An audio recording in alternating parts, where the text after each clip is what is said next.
Massive Iron channel. I am Steve Shaw. Welcome to Massive Iron Live. I'm joined by Robert Shanetsky, the supplement engineer. Robert, what is going on today? Dude, it's Friday, Steve. I'm looking at your gorgeous face. It's a beautiful day outside. It's going to be hot as balls this weekend, which is why we're going to be staying inside for most of it, or playing in the sprinkler or something. But man, it's a Friday morning. Anytime I get to spend time talking to you and filtering out through the nonsense in the world of fitness, nutrition, and supplementation is a good day.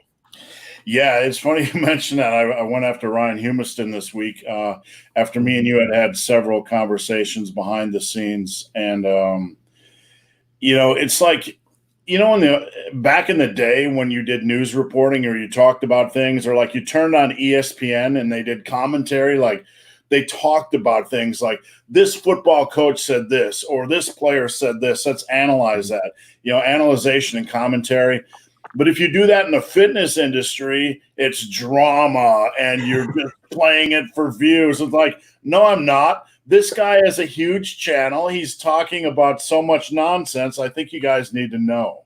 So anyway. Oh yeah, it's man. If you look at like the evolution, I guess of it's in, I mostly watched ESPN growing up, and most kids don't like to watch the news when their parents, the kids will go off in the other room and play video games or read a book or something. So, but I always loved watching up. We'd wake up and we would watch SportsCenter, and this is back in the day when like Dan Patrick was there, Stuart Scott, Rich Eisen, the guys that really built ESPN into what it was.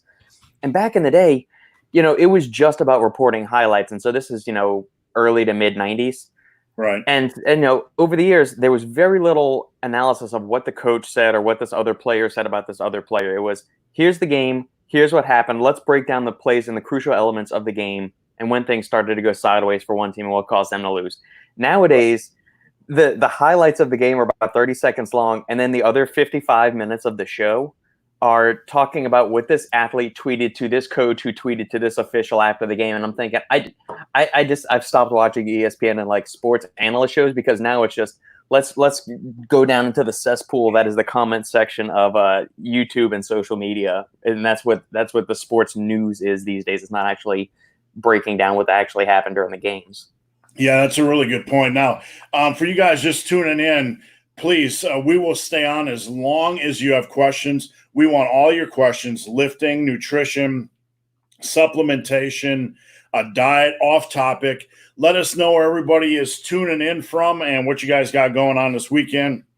Robert, I had a comment this weekend saying that your supplement assessment service was too expensive, and who would spend $70 on a supplement assessment service? And it's like, just let you guys know, over at my website, Super Living Today, above my head, Robert has a supplement assessment service. And Robert is truly one of the experts in the industry.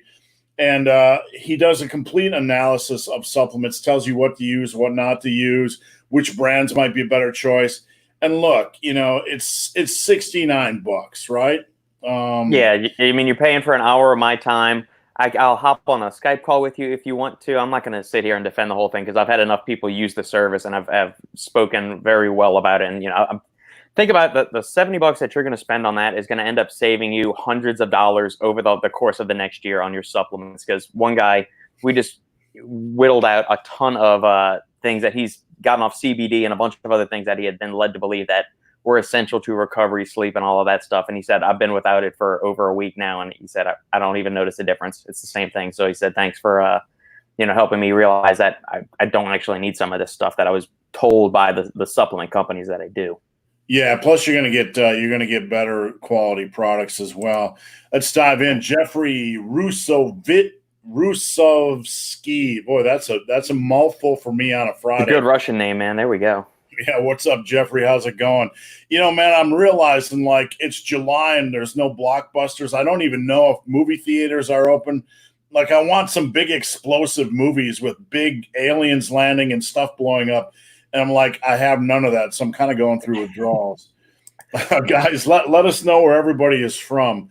I've gone through and just started rewatching old like 80s action movies, or we started going back and through watching some of the Marvel Cinematic Universe, like the original Avengers and the original Thor is what Sandy and I'll do at night now.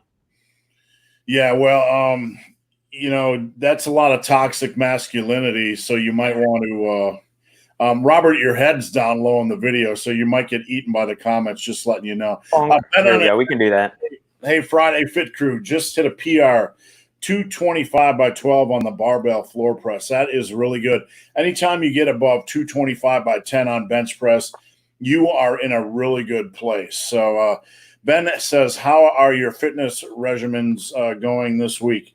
Mine is hot, and I have a lot of sweaty testicles. Way too hot here. It's been 90 and humid every single day, which isn't bad, but when you have to run in it, forget about it. So, oh yeah. Chucky, how do you go about for a max rep gym single between programs in the gym? To do a max rep single attempt, like a max rep PR attempt, honestly, the way powerlifters do it is they do an 8 to 12 week peak. The way gym bros do it is they just randomly go in and test things. I'm not against that. I'm not saying everybody has to do an 8 to 12 week peak, but you just got to be careful with that stuff. Maybe ramp up a couple of weeks, drop the volume, raise the intensity. And if you're going to do a max rep single, you got to make sure you're doing an appropriate amount of warm up sets so you're not fatigued, but you're waking up your central nervous system. How many times should you do a max rep single? I've made videos on this, maybe once, twice a year. It drives me crazy. So Robert, any thoughts on doing a max rep single? My question for you, Steve, so you've got this 8 to 12 week peaking thing. Do you take that deload? Do you take a deload week before your max rep attempt to drop some of the fatigue that you've accumulated over the weeks that you're constantly building up your strength? So let's say you get to your max, what you think is your max at the end of week 8 or 12. Do you want to then take a week off and then come back one other week and then go for that max rep single then? It's a good question. I do things a little bit differently when I program powerlifters, and I've been successful doing this. I'm not saying it's magic, but a lot of programs will base percentages off of like 102.5% of your current one rep max. So you get to the end of a peak, and all of a sudden, the last 2 weeks, you might be lifting at above your old one rep max. I take it at 95%. So what I do is I'll put together a percentage-based program where you might start at 75% on week 8 or week 12 weeks out, and then the percentages go up, the volume goes down, and the volume of assistance work goes down. So say 3 weeks in, you drop 4 weeks in, you drop everything to 2 sets on assistance exercises. 8 weeks in, you drop everything to 1 set. So what you do is you get to 8 to 12 weeks in, and you are feeling fresh because you're not doing a lot of you're not crushing your assistance work. Your joints should feel better, and you're cruising into peak. And after that, it depends on the lift, because not every lift is the same. After a squat and deadlift session, you want a week off, right? Yeah. A bench session, you can get away with like 4 or 5 days off, because on a peaking program, because you're not doing a lot of triceps or shoulder work, there shouldn't be a lot of fatigue. Your last workout was just maybe a couple singles on bench, so you should be pretty much ready to go. So does that make sense? Yeah, and also we'll stay on this topic for one more second. I want to get into your mental state when you're approaching a max rep. So a lot of times you'll see the guys, hit themselves, smack themselves in the face, get like really, really amped up, play loud music, take a shitload of caffeine, do all those things. Whereas on the other complete opposite end of the spectrum, you have these guys that almost enter into like a Zen-like state where, doing all the marching around, stomping the feet and all that stuff to like amplify your nervous system really just ends up draining them. How did you approach it when you were on the platform going for a max rep? There's 2 diverse schools. There's kind of the Zen-like, and then there's me. I'm what you would call an emotional rage machine. I mean, I would literally be near tears sometimes just trying these lifts, because I invested so much. They meant so much to me. But I think both sides really come down to focus. How do you focus? Everybody is how do you set aside the noise all the people around you and all the stuff around you. And sometimes for me, loud music would keep me in a tunnel, right? Would keep me in a tunnel. When I'm out on really long runs, it's kind of the same thing. Sometimes I just have a song in my head or a thought, and I just think about it over and over and over again. So I think a lot of it is focus, and being able to shut everything out and focus on what you're doing. So, the adrenaline thing, I don't know, man. I mean, for me, I always went batshit crazy. I mean, it was just a wreck. I felt like I could just throw barbells through the wall. I mean, it was, I found a way to just crank up my adrenaline to the point where, but honestly, Robert, some of this had to do with fear. Like when I was down the old dungeon gym and I was putting 640 on my back for a squat double, I would tell my ex-wife, my wife at the time, I'm going to do this set. Keep 911, keep the phone close to you, because you're squatting in the basement with 640 pounds on your back, and if you trip, something really bad is going to happen. Right. So I had to kind of get to a super level of focus where I was like, man, I'm going in. This is like jumping out of an airplane into war, and something bad could really happen, but I'm just going to attack. Does that make sense? Any sense? Yeah. Do you think having that kind of reckless abandon and that fear in the back of your head actually allowed you to achieve maybe a higher level of strength? Because if you're training in a comfortable gym, you got a bunch of spotters around you, you've got the safeties on the cage, you've got that little thought in the back of your mind saying, all right, well, even if I do fail this, it's fine. Somebody's going to catch me. Somebody's going to save me. Whereas if you're training by yourself in the dungeon and you fuck up, I mean, you realize you could die if something really does happen or be severely injured. Do you think that maybe helped you attain a higher degree of strength? I think it helps you from a mental strength standpoint, because you realize like there's no mid ground. There's no like halfway to do this. Right. You need to sell out and go all in. It was just as scary for me to unrack 500 pounds. I got a video on this channel where it's a 500-pound PR. It has chains, obviously, so it's a 500-pound lockout. But you're unracking a wobbly 500 pounds with chains in your basement with no spotters, and you get to the point mentally where you get comfortable with that kind of a circus act. And I think it absolutely helps you. You have to get comfortable with some form of a circus act. Mm-hmm. And I think that pretty much sums up top-level powerlifting and why so many guys fail at the midpoint. You have to get comfortable with a crazy, crazy circus act. All right, what do we got here? E. Watson. E. Watson is from Scotland. Wish I could fly over there right now because I could use a temperature break. I'm sure it's a little bit cooler. Been on Adventures. ESPN is so political now. I don't like it at all. That's why I watch Fox Sports.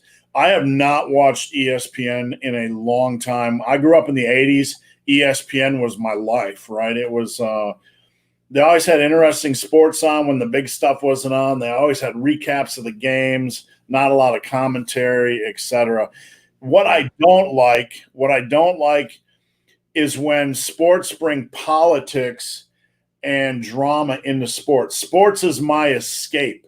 I want to watch a baseball game. I want to watch a physical performance. I don't give a shit how they voted, what they care about on Twitter, what they ate, if they're a vegan, what their sexual preferences. I don't really give a shit. I don't give a shit.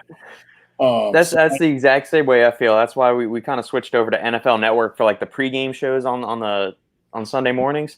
I haven't watched ESPN regularly I don't know how long. It's been multiple years. And the Food Network, I grew up, that was really what got me into my passion for cooking and eating well, was watching like the old Bobby Flay, Emeril Lagasse, Giada cooking shows on there. And now you turn on Food Network and it's all gimmicks or competition shows, or they're giving you some little anecdote of saying, well, I like to make this with my daughter or son, or my husband will like this. I don't give a shit what your family likes. Just show me how to make the damn dish. If I want to make chicken cordon bleu, show me how to make the fucking dish. Don't give me all these little anecdotes.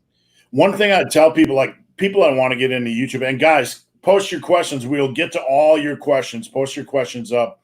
Yeah. We're just doing a little Friday bullshitting, but when guys come to me about starting a YouTube channel, and I told Alan Roberts this when I first met Alan Roberts, and I'm telling one of my clients right now that wants to get into fitness, no one gives a shit about your personal life. No one gives a shit. Even if you're Dwayne Johnson, most people don't give a shit about your personal life.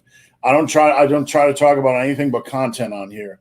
And, I think it's pretty much the same way. It's not that we aren't passionate about issues, but when like if you tune into a new, space movie or an action movie, you don't want a 5-minute commercial in the front that tells you about the actors' political views, how they eat vegan, and what their sexual preferences are. Hey, God bless you, Crom bless you, Buddha bless you, whatever your thing is, but I don't fucking care, okay? Exactly. 100%, man. All right, what do we got? Awakening to Vacuity, Minnesota. How's it going in Minnesota? Slim from PA, and we got Ben Burton from London, UK. I hope it's a little bit cooler in London. Alls from Australia. I think we're hitting fall in Australia. Alls, what is the temperature and where are you from? And let's see. Ben on Adventure says Christopher Nolan's Tenet looks great. I can't wait for it in a few weeks if theaters stay open. I don't even know if theaters are open, but I don't know anything about that movie. I'm so out of the loop. Robert, you know anything about Tenet? No, I mean, I saw one of the teaser trailers months ago when it first got announced, but I have no clue what in the world it's about. But Christopher Nolan does some really good movies. I mean, all the Batman trilogies was fantastic. So, and he did Inception too, I believe. So, whenever he signs on for a major project, it's going to be good. I got to tell you, I can't get over the fact that they're going to go with the angle for Thor where they're making his obscure girlfriend in the first movie the next Thor.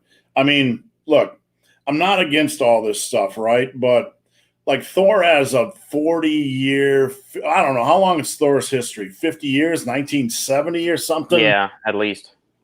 And that's the storyline we're going to choose. All the canon that he has. That's Disney, who owns Marvel, doing their, taking their social political stances. And if I was running a brand or a business, that would be the last thing I would do. Not because she's a woman, I don't really care, but from a business standpoint, I want to see Thor. I mean, he is one of the best heroes, like Iron Man. Iron Man is Iron Man. Thor is Thor. I tune in for those guys. That's what I want to see. So I can't get over that. Yeah. All right. Sorry to go off the rails today. Jeffrey Ruzovsky. Do you have any favorite exercises for increasing work capacity? All New York City gyms are closed, and I lost so much strength. Robert, any thoughts on work capacity? Work capacity, I mean, that's your ability to do work. So you can start doing things like Steve's block training where you set a timer and just work on increasing the amount of reps you get for a certain exercise that you can do, or you can do some body weight circuits. That's a way to improve work capacity. You say you lost strength, but you're wanting to improve work capacity. So those are two different goals. That's the only thing that's thrown me off a little bit about the question. But as far as work capacity, I mean, that boils down to improving how much work you can get done in a finite amount of time. So you're going to have a little bit of a cardiovascular element in there. So if you're out of shape cardiovascularly, you're going to need to do some work to get into there. Favorite exercises for improving work capacity, it depends on what exercise you want to do. I mean, do you want to get really good at doing a bunch of pull-ups in 5 minutes? Then go do that at that exact exercise. Or dips, do this, set a 4 or 5 minute block and see how many dips you can do. Push-ups, walking lunges. Although I don't know if I would recommend just setting a timer for walking lunges, because then there can be a tendency to rush through the movement or shortchange your stride, or kind of like bounce out of the bottom instead of really like leaning into each lunge. It's getting as much of a stretch on the quad as possible and then getting up and to go and do it again. Yeah, when it comes to lunges, like I had a client that came to me and he said, I'm absolutely bored of leg work at home and my gym's closed. What can I do? And I said, well, set a goal to do like 1,000 or 200, 1,000 or 2,000 lunges this month. Just like a personal challenge. But, when it comes to exercises, even when I do block sets, I tell people to keep them safe, keep them safe. So If you are, I don't know if you have a home gym, Jeffrey, or not, but if you do, you want to start off with a compound movement and do it for, obviously, you probably don't want to train super heavy at home, or you might not have the weight to train super heavy at home since you've lost strength. So if you have any barbells or dumbbells, I'd probably start out with 3 or 4 sets of 10 reps on a compound movement. And then maybe do block training with a lighter compound or, body weight exercise. Block training, you basically start at 2 to 3 sets, probably 2 sets of a minute. You do as many quality reps as you can, resting as you need, not beating up yourself.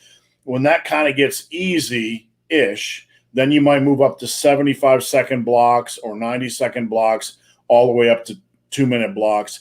So get your compounds in first for a little bit of volume, and then fill in the cracks with block training. Now, Robert, before we get into the next topic, I was being a voyeur on your social media, and people can find Robert at The Supplement Engineer on Instagram, an amazing podcast, The Supplement Engineer, and YouTube, The Supplement Engineer. You got something new going on with a podcast? You changing format, or is that somebody else's podcast? The final scoop. So this is a collaboration between me and 4 other longtime industry insiders in the supplement industry. So it is Robert Samborski, the owner of Apollo Nutrition, Shane Smith, the guy that's Stack 3D, which is like the premier news site for supplement news in the industry, so stack3d.com.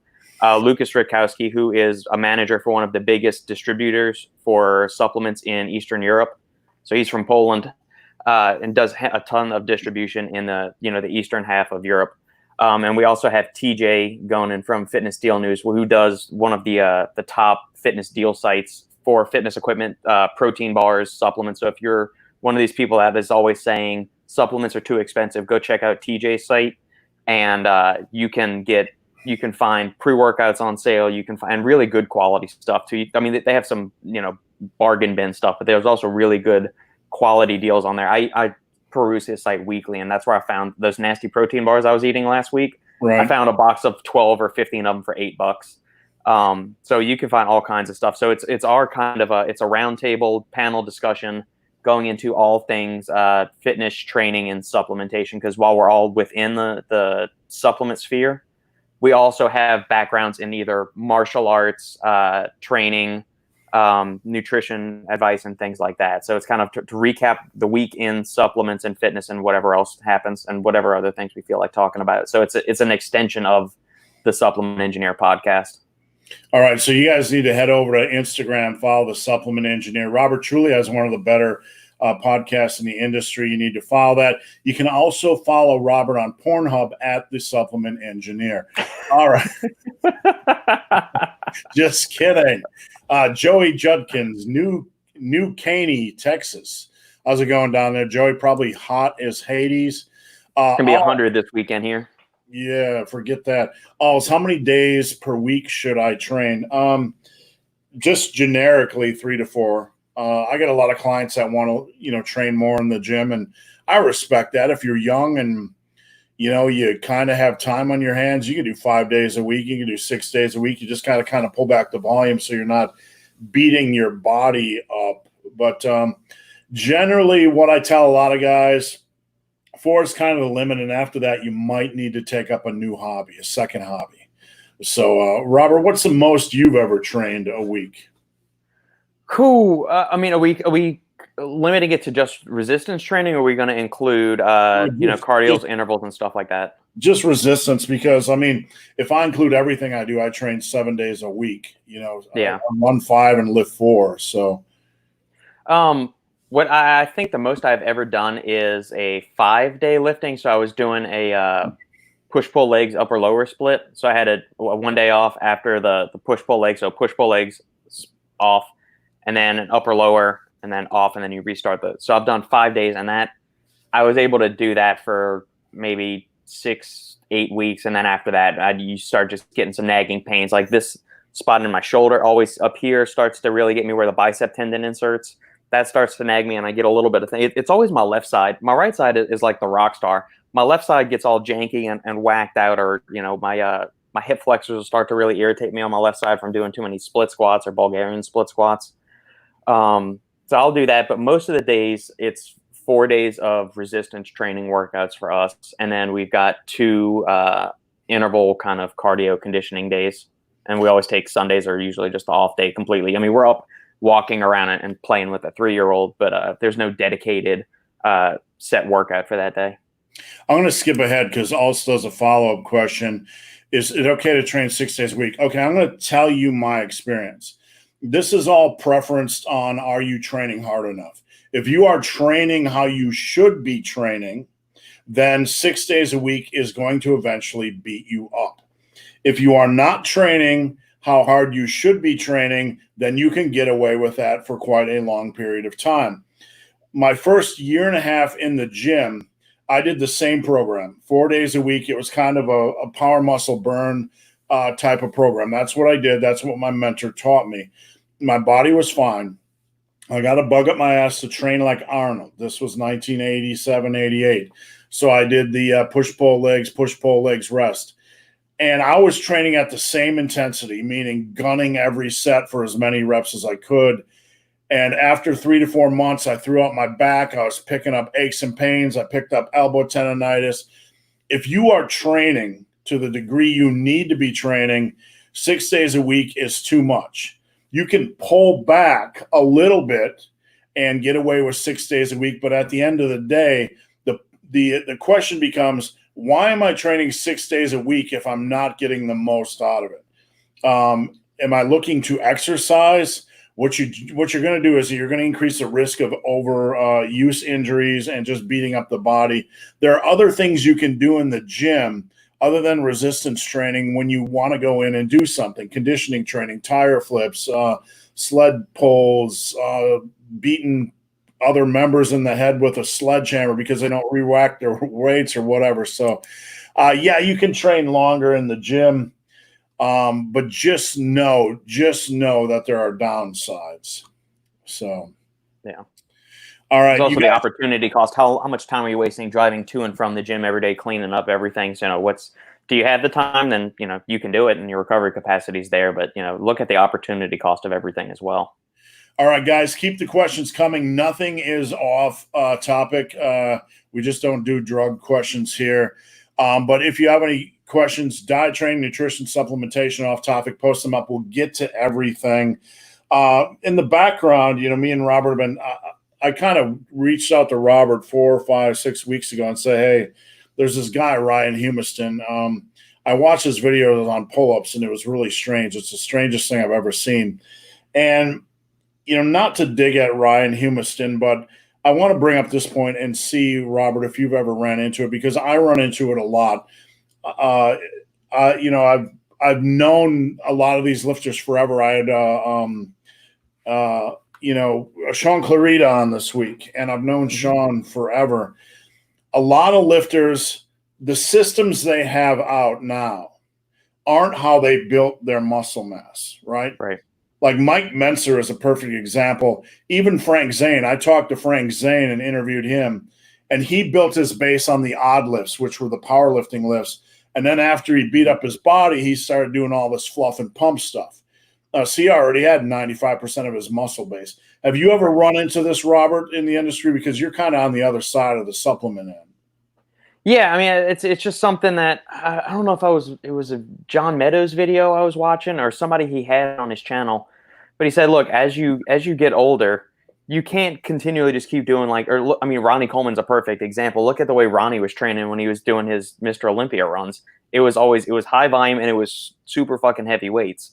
And then nowadays it's lighter weights, it's higher reps. So there's a natural progression and evolution of your training that's going to happen as you get older. Your body's not going to regenerate and recuperate and recover as well as it did in your 20s and 30s as it does in your 40s, 50s, and 60s if you're still training at that age. So there's going to be some natural evolution and changing to your programming.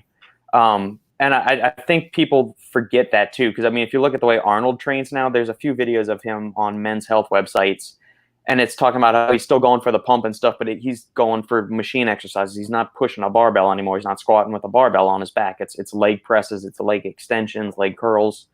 So I think that's what needs to be, I guess, the influencers, the athletes themselves probably need to do a better job of communicating and saying, hey, this is what I actually did to get my physique, and then this is what I'm doing now to maintain it. And the reasons I've had to do it are X, Y, and Z.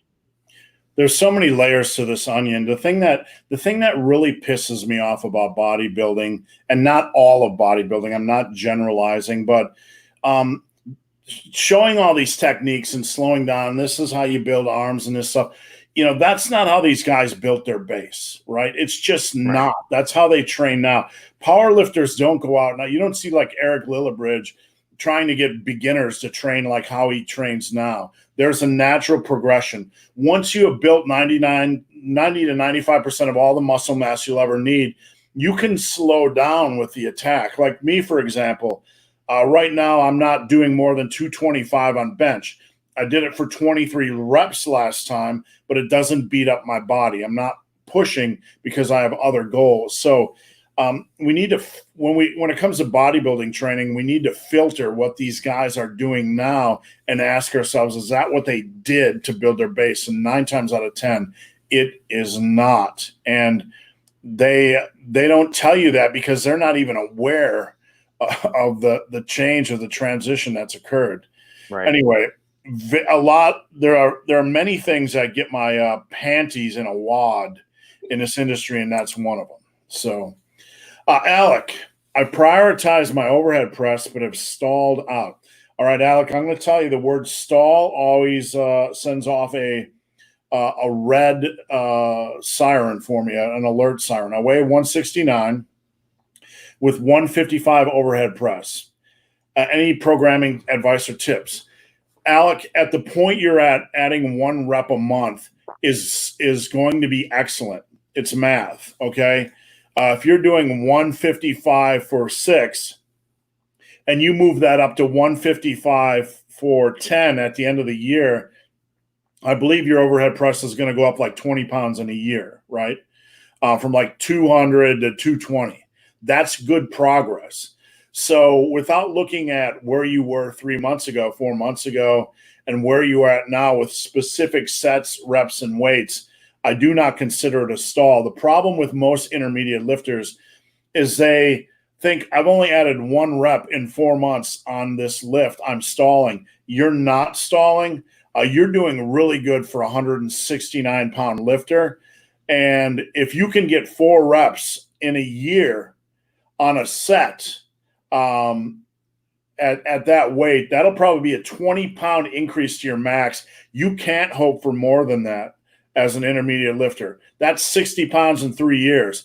That's an amazing. You're probably pressing 200 pounds right now, and the most I ever got to was 315. Robert, any thoughts on the math of intermediate lifters and how they need to understand the difference between a stall and normal progress?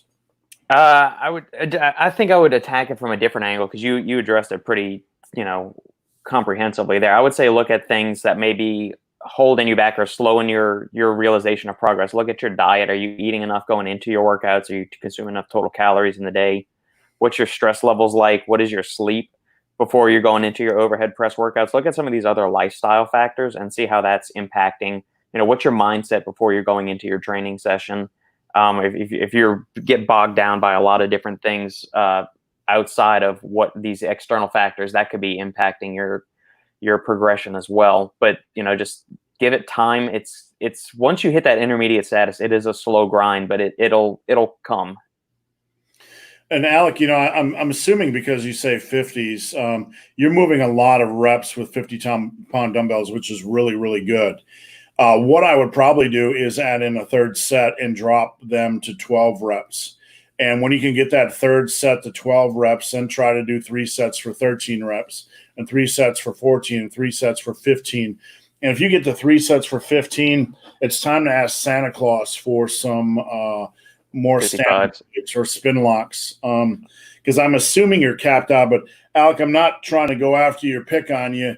We just need the main point is we need a lot more I would need a lot more information to help you out because there are too many variables to process.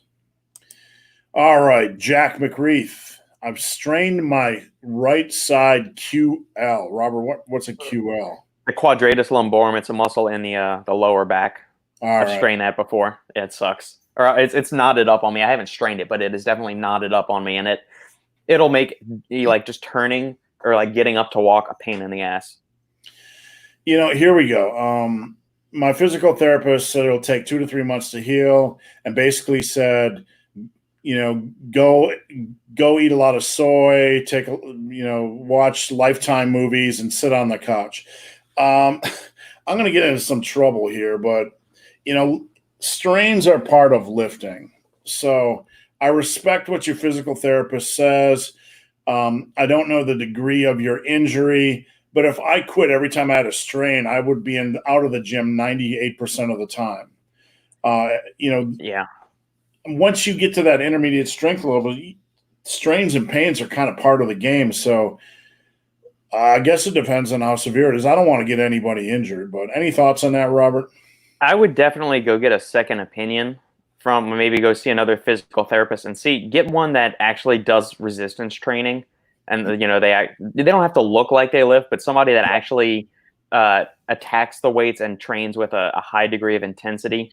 Just because I've been a physical therapist before, and they will look for dysfunction at every path possible just to keep you in there, coming back and doing all these other fluffy, frivolous exercises that don't do jack crap for anything.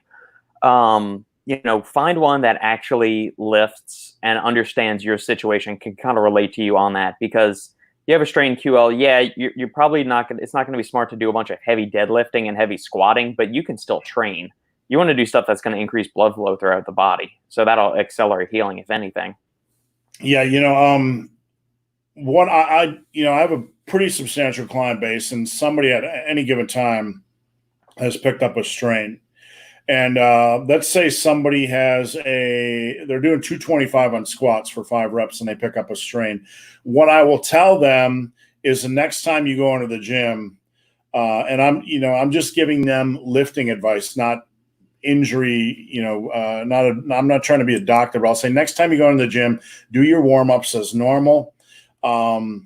Feel things out. Even if things feel good, maybe cap it at like 25% less than your previous working weight. So if you're at like 225 by 5, maybe 185 by 5, feel it out. Because sometimes you just want to keep moving a little bit, feeling things out and giving it time to heal while you're working, if that makes sense. Yeah. All right. What do we got here? Jeffrey, do you have any tips for someone who doesn't feel their lats at all during pull-ups? My biggest tip is to not worry about feeling your lats during pull-ups, to focus on your form, and trust that the compound movement is doing what a compound movement does. And Robert, I'll let you jump in here, but when you're doing a pull-up, or any type of back exercise, what I tell people to focus on is simultaneously driving your shoulders and your elbows back instead of pulling with your hands. If you can kind of make that connection, your back or the muscles involved with that movement are going to be working, and you're going to be taking some of the strain off of stress off the biceps. Robert, any thoughts? Yeah, I wouldn't focus. Don't think of the pull-ups just as the lats. Like you said, Steve, it is a total upper body exercise. I mean, it's going to stress everything from like your traps to your shoulders, your back muscle, back of your neck, all the way on down. Your core is engaged in there. Your glutes are going to be engaged, so you can maintain a tight, lower half, and there's not any energy leaks in the system. Don't worry about just trying to feel it in your lats. You got the rhomboids, you've got the teres, you've got the serratus. All of these muscles are working in conjunction to pull your ass up off the ground. It's fine if you feel tension in your upper and mid back, but it's a compound exercise, so it's going to be recruiting the lats to a degree. That's why you do a bunch of different exercises. You may not feel pull-ups exactly in your lats, but there's a bunch of other muscles that are helping in there, and you can do some other exercises that more preferentially target or isolate the lats, like straight arm pull downs. You can also play with different grips. What I find is I don't find pull-ups necessarily hit in my lats as much. I find it like more like up in the armpit, to where it's not specifically lats. If I do something like a vaulter pull-up where you have one hand over and one hand underneath, so you got one hand pronated, one hand supinated, and you kind of like twist your body at the bottom of the pull-up. I almost want to get on a pull-up bar to show this, but so if you take off your shirt. Nah, that's not happening. I have a strict no shirt off policy on YouTube. All right. No. So if your hands are like this, and then when you go down, tilt your body away on the hand that's on the pronated side, that'll put a bigger stretch on your lats. And then when you come up to the top, squeeze everything in close, and then stretch your lat on the side. That's what I do to feel put more tension in my lats when I'm doing it. But I don't think it's something that you need to chase or specifically focus on when you're doing pull-ups. I want to talk about this for a minute, Robert, because 35 years in this industry, 35 years with lifting and fitness, and every day a new thought comes into my head. Mm-hmm. And that's one of the reasons why experience is so important as a coach, because and one of the reasons why we should listen to other coaches, because every single day we're processing something new or we see something differently. And I'm going to give you an example, and this kind of goes to what we're talking about right now. The client that's doing a 1,000 lunge challenge, he says, I feel it in my hamstrings more than my quads. And it got me thinking, I've been squatting for 35 years and my quads never get sore. My hamstrings always get sore. So I've always known my quads were naturally stronger and my hamstrings were naturally weaker. My quads grow like a weed, even though I don't feel them. My hamstrings, the thing is, like, your lats, you don't feel them, they're not getting sore, whatever. That doesn't mean they're not working. A lot of times you have weaker muscle groups in the chain that might feel sore because your lats are stronger and they're able to move more weight than this weaker muscle group. So the weaker muscle group gets the punishment. Does that make sense? Yep. Makes perfect sense. I mean, you could also try playing around with different grips to see if you can feel it more in one aspect of your back than another. Same thing with rows. You can alter your hand position to feel it more in your rear delts, more in the rhomboids, more in the lats, depending on your angle of pull and how you've got your hands oriented. So, try around with that different grip hand. So up, forward, backwards, and then spacing and all of that. But don't get too locked in on trying to feel it in one muscle group. The pull-up is a compound exercise, so it's going to hit a ton of different muscle groups. Yeah, and the end cap, don't get caught up either on worrying about soreness, because like I said, it's not indicative of whether a muscle group is working or not. My two best body parts are my quads and my triceps. My triceps always get sore. My quads never get sore, but both have always responded really well. So focus on form, trust the process, and you will be fine. Yep. Anthony, can you stick with the same exercises? Yes.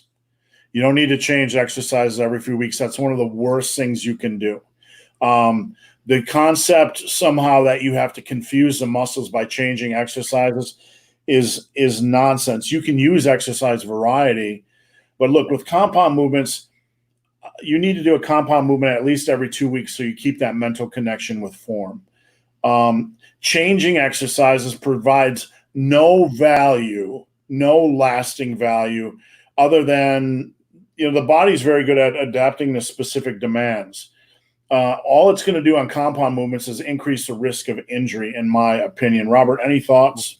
No, I agree. Your body gets really good at it. If you keep giving it the same signal over and over again, it gets better at doing that specific task. So if you want it to get bigger and stronger, you need to perform the same exercises again so it can establish that movement proficiency from like a central nervous system standpoint. And then over time, the way you keep confusing the body is by adding more weight to the bar, adding more reps to each set, doing more sets in general, increasing the frequency or the volume that you're doing. That's the way to confuse and trick the muscles into growing, is making them do more work. You don't have to change exercises, but you do have to change how much you're making or how much you're demanding of those muscles to do. So stick with the same stuff so you can get proficient in it, because you have no way of knowing if you're actually progressing on an exercise or getting stronger if you're switching things up every other week. I've always told clients that the first 3 to 4 weeks of a new program, you're not really at full capacity. Your body is adapting to the specific demands and changes of the program. And then once your body has adapted and it's kind of more efficient at that program, that's when you start running and seeing progress. So keep that in mind. When you change something or add in a new variable, it's going to feel harder because your body is adapting to a new stimulus. that doesn't mean it's inherently better. Your body's getting more efficient. And when it gets to the point where it's more efficient, then you can start to progress safely and more consistently. So keep that in mind. Yep. So we already got that one. Bet on Adventures. Anytime I go for a max rep, I just zone in and have music on. But I have to have music. I know the lyrics too, because if it's new music, there's a chance of it being distracting. Yeah, it's funny you mentioned that. Like, I have over the years, I've had like 5 PR songs. Like, just I just have certain songs that I would only play during a PR because I knew they were like flipping a switch. So, Robert, do you listen to music while you work out? Do you have any go-to songs when you need to gird up those big juicy testicles? It kind of changes depending on what the workout is and how I'm feeling that day. It would probably shock you to hear some of the things that are on our playlist. So, I mean, a lot of it is it's some classic rock stuff. A lot of the classic rock stuff. Led Zeppelin. We've got some stuff from Motley Crue on there. A lot of 80s theme songs, like some of the shit from the Rocky IV soundtrack. That I was born in '85, so I'm a child of the '80s. Those kind of songs resonate with me. You might not even know who Whitesnake is. And let's see what else. Some days I don't, if I'm not really feeling any of that, we'll put on like Earth, Wind and Fire or some of the, like Sandy will even put on Motown shit every now and then. It's awesome, but it's just like that more mellow kind of groove stuff. And when we're doing block training, I find like the more mellow, like happier, upbeat, dancey kind of music, like the Earth, Wind and Fire stuff, goes much better with just kind of keeping you in that zone than something that's screaming at me. I'll save the really loud, angry stuff or the classic rock stuff for leg days usually. Yeah, I mean, the hardcore metal, that's good for anaerobic. You need more of the thumping and bumping, I think, more energy, something like that. Yeah. Something, I don't know. Jonathan Taylor, does the relief factor supplements work for relieving pain like they advertise? Robert, are you aware of what Jonathan's just talking about? Yeah, I just pulled up the supplement facts panel, and seems like one of those. I mean, it's your quintessential mass market appeal where they've got a really gaudy sales funnel page. Steve, you know what I'm talking about. I'm sure you've written enough of these over the day. Right. Quick, easy payments, $19.95 plus shipping and handling. The ingredients in it, so we've got omega-3 fatty acids, which have anti-inflammatory effects. Curcumin or turmeric, which is the parent compound. Curcumin is your curcuminoids are what you actually want in there. Is another powerful anti-inflammatory. Resveratrol is an antioxidant that's in grape seeds, and that's one of the health things that everybody thinks red wine is this superfood for. And Icarin, which is a PD5 inhibitor, which that's the same mechanism that Viagra works off of, so it promotes blood flow. Do I think it's super effective? The dose on epimedium is low, so that's the Icarin. Turmeric has bioavailability issues. They say they're using a phospholipid form in here. The quality of it, again, the dosage is a little bit on the low side. Resveratrol has really bad bioavailability in your body, and they include nothing in here, at least from what I'm seeing, as far as a bioavailability enhancer like a black pepper extract or estrogen. The fish oil dose isn't bad. It's 1.4 grams. Usually if people are looking for like really powerful anti-inflammatory benefits, I usually suggest somewhere in like the 2 to 4 gram range. Overall, it's as a formula. I think it's a little overpriced. I think there's some better joint formulas out there and just anti-inflammatory supplements you could use. So this says if you order the 3-week quick start for $20, then the following full month supply of 60 packets is only $80 each month. I can give you a list of much better joint health supplements and anti-inflammatory stuff for a lot cheaper than that. Go check out the SNS Joint Support XT, which I told you, Steve. I don't know, that's always out. Orthogen by Morphogen Nutrition. It's currently out of stock on the site, but it is coming. I spoke to the owner of that company this morning. It will be in stock next week, beginning of next week. It will be in stock and available for shipping. So go check that out. Or Core Nutritional's Flex Powder or their Flex tablets. Go check out any of those before you go for this. I would encourage anybody that wants a good joint supplement to go over to Serious Nutrition Solutions or SNS, Facebook, and tell them to get Joint XT back in stock. I bother them every 3 months, and I'm trying to give them cash. And, it's my wife uses it and swears by it. She can tell a difference in her knees. So Robert recommended that to me. We have used it, and we're a big fan. So, but the $80 a month for one specific focus supplement, that's a red flag. That's usually more hit and run than anything. Yeah. Whenever I see stuff like that, I expect them to have an Uber landing page and what we call a sales funnel with a lot of hype and fake testimonials from Joe from Cleveland. It's funny. Yeah, there definitely is. They got videos and everything on here. Let me share my screen real quick, and I'll show everybody what this is. Share screen. Go here. You've got, all right, so you start here. Now only $20, and then you keep scrolling down, and it's got, hi, we got some commentary here from Alan. It's drug free. Why use our thing? Here's our sob story. Why you should buy our product. 3 weeks, feel immense relief. Dosing. At least they tell you what the ingredients are, which a lot of these scammy sales pages won't. Here's more testimonials from the same people. Scroll all the way down. It's just $19.95. Order now, and then you scroll all the way down here, and then wait. Oops, we're going to charge your credit card $80 plus $7 of shipping and handling. Yeah, I got to tell you, I used to do a lot of transformation stories when I was with Muscle and Strength, and nearly once your screen share finally. There, I didn't click it. So yeah, for everybody, that I just went on that huge rant. There you go. There's the thing from Alan. Their sob story. There's the ingredients, which most of these things don't actually show. More testimonials that are probably bought and paid for. It's only $20, but wait, there's more. $80 right there. There you go. So, back to the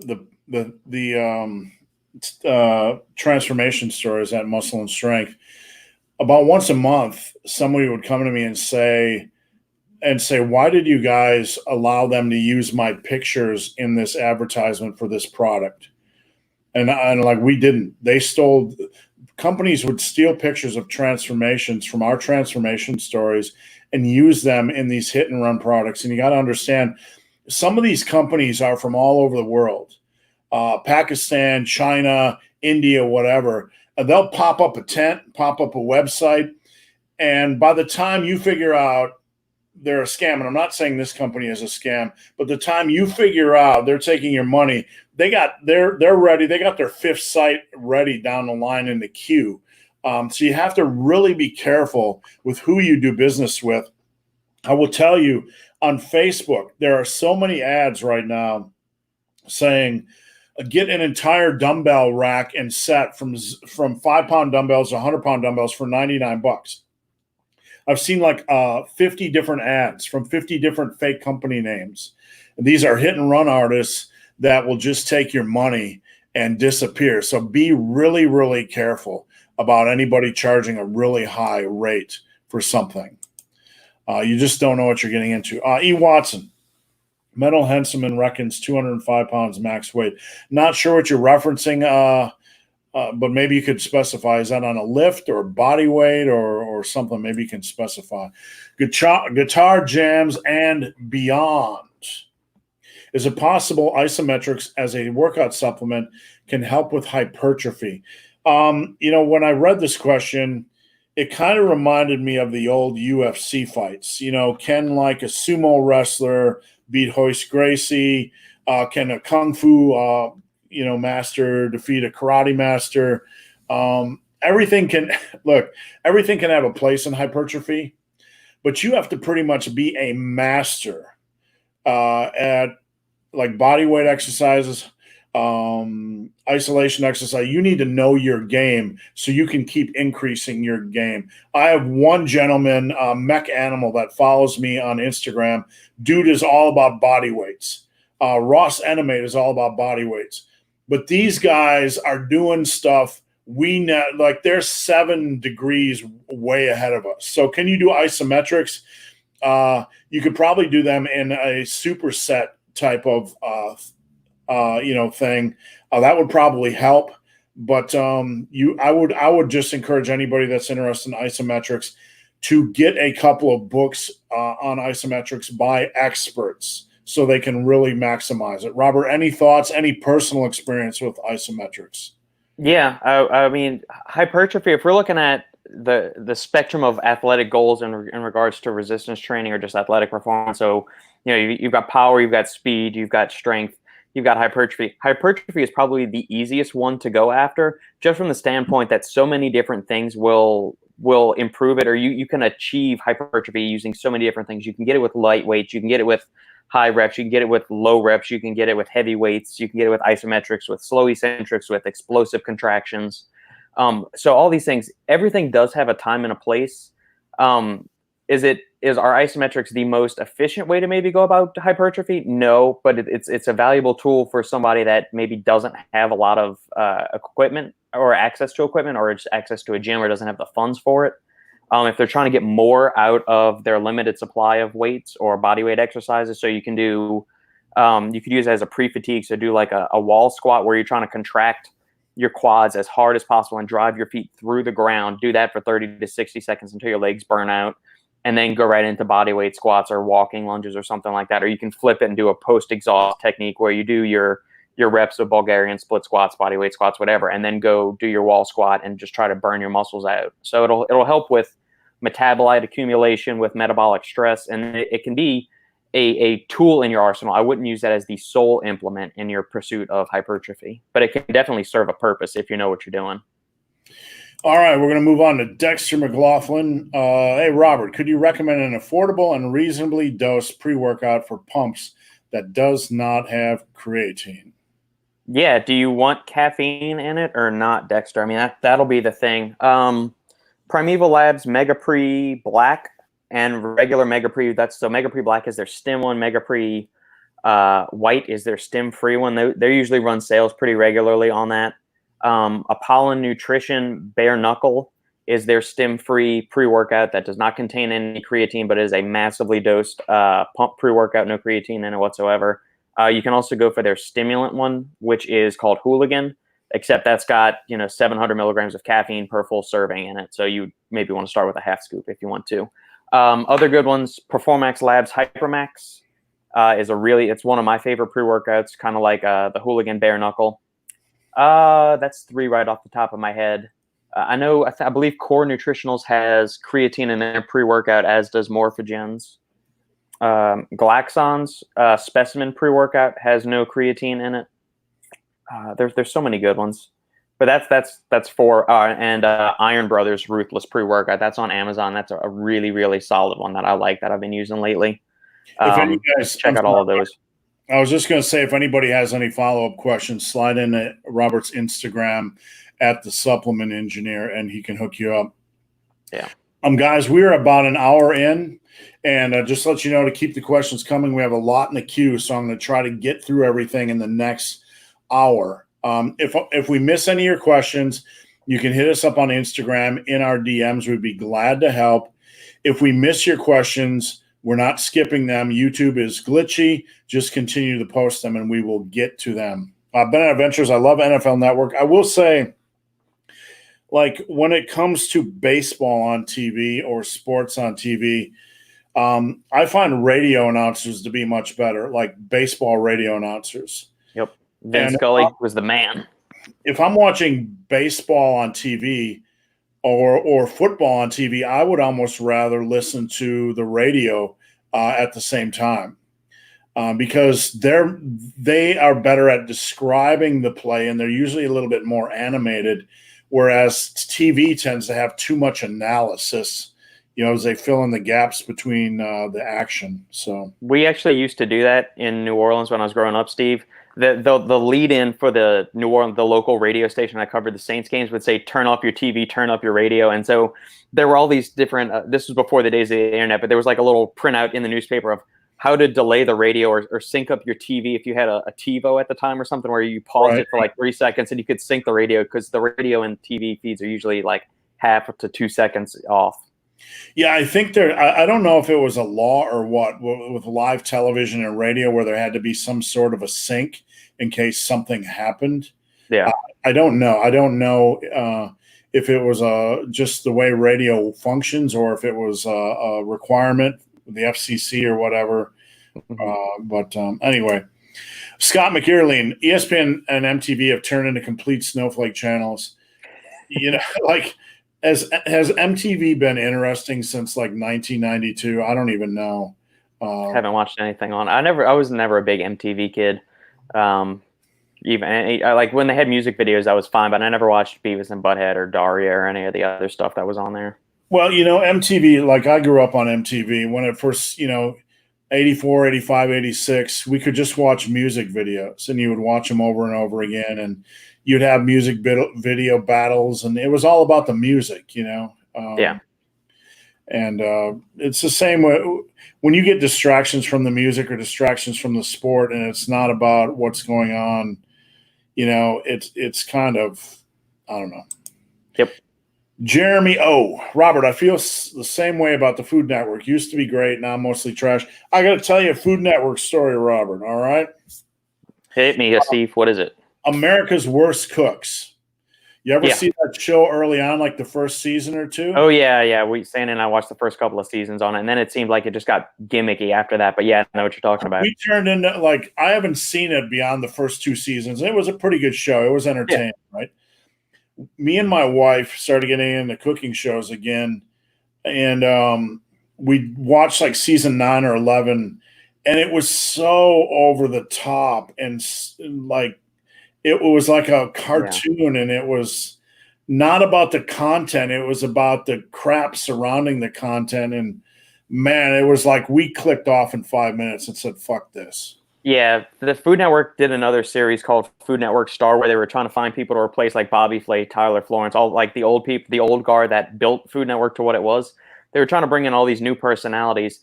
And every time they were showing you, it's all about people trying to make a name for themselves and be over the top and flashy and all this other shit. And I'm thinking, we stopped watching it because that's kind of when Food Network jumped the shark for us. We were done with it.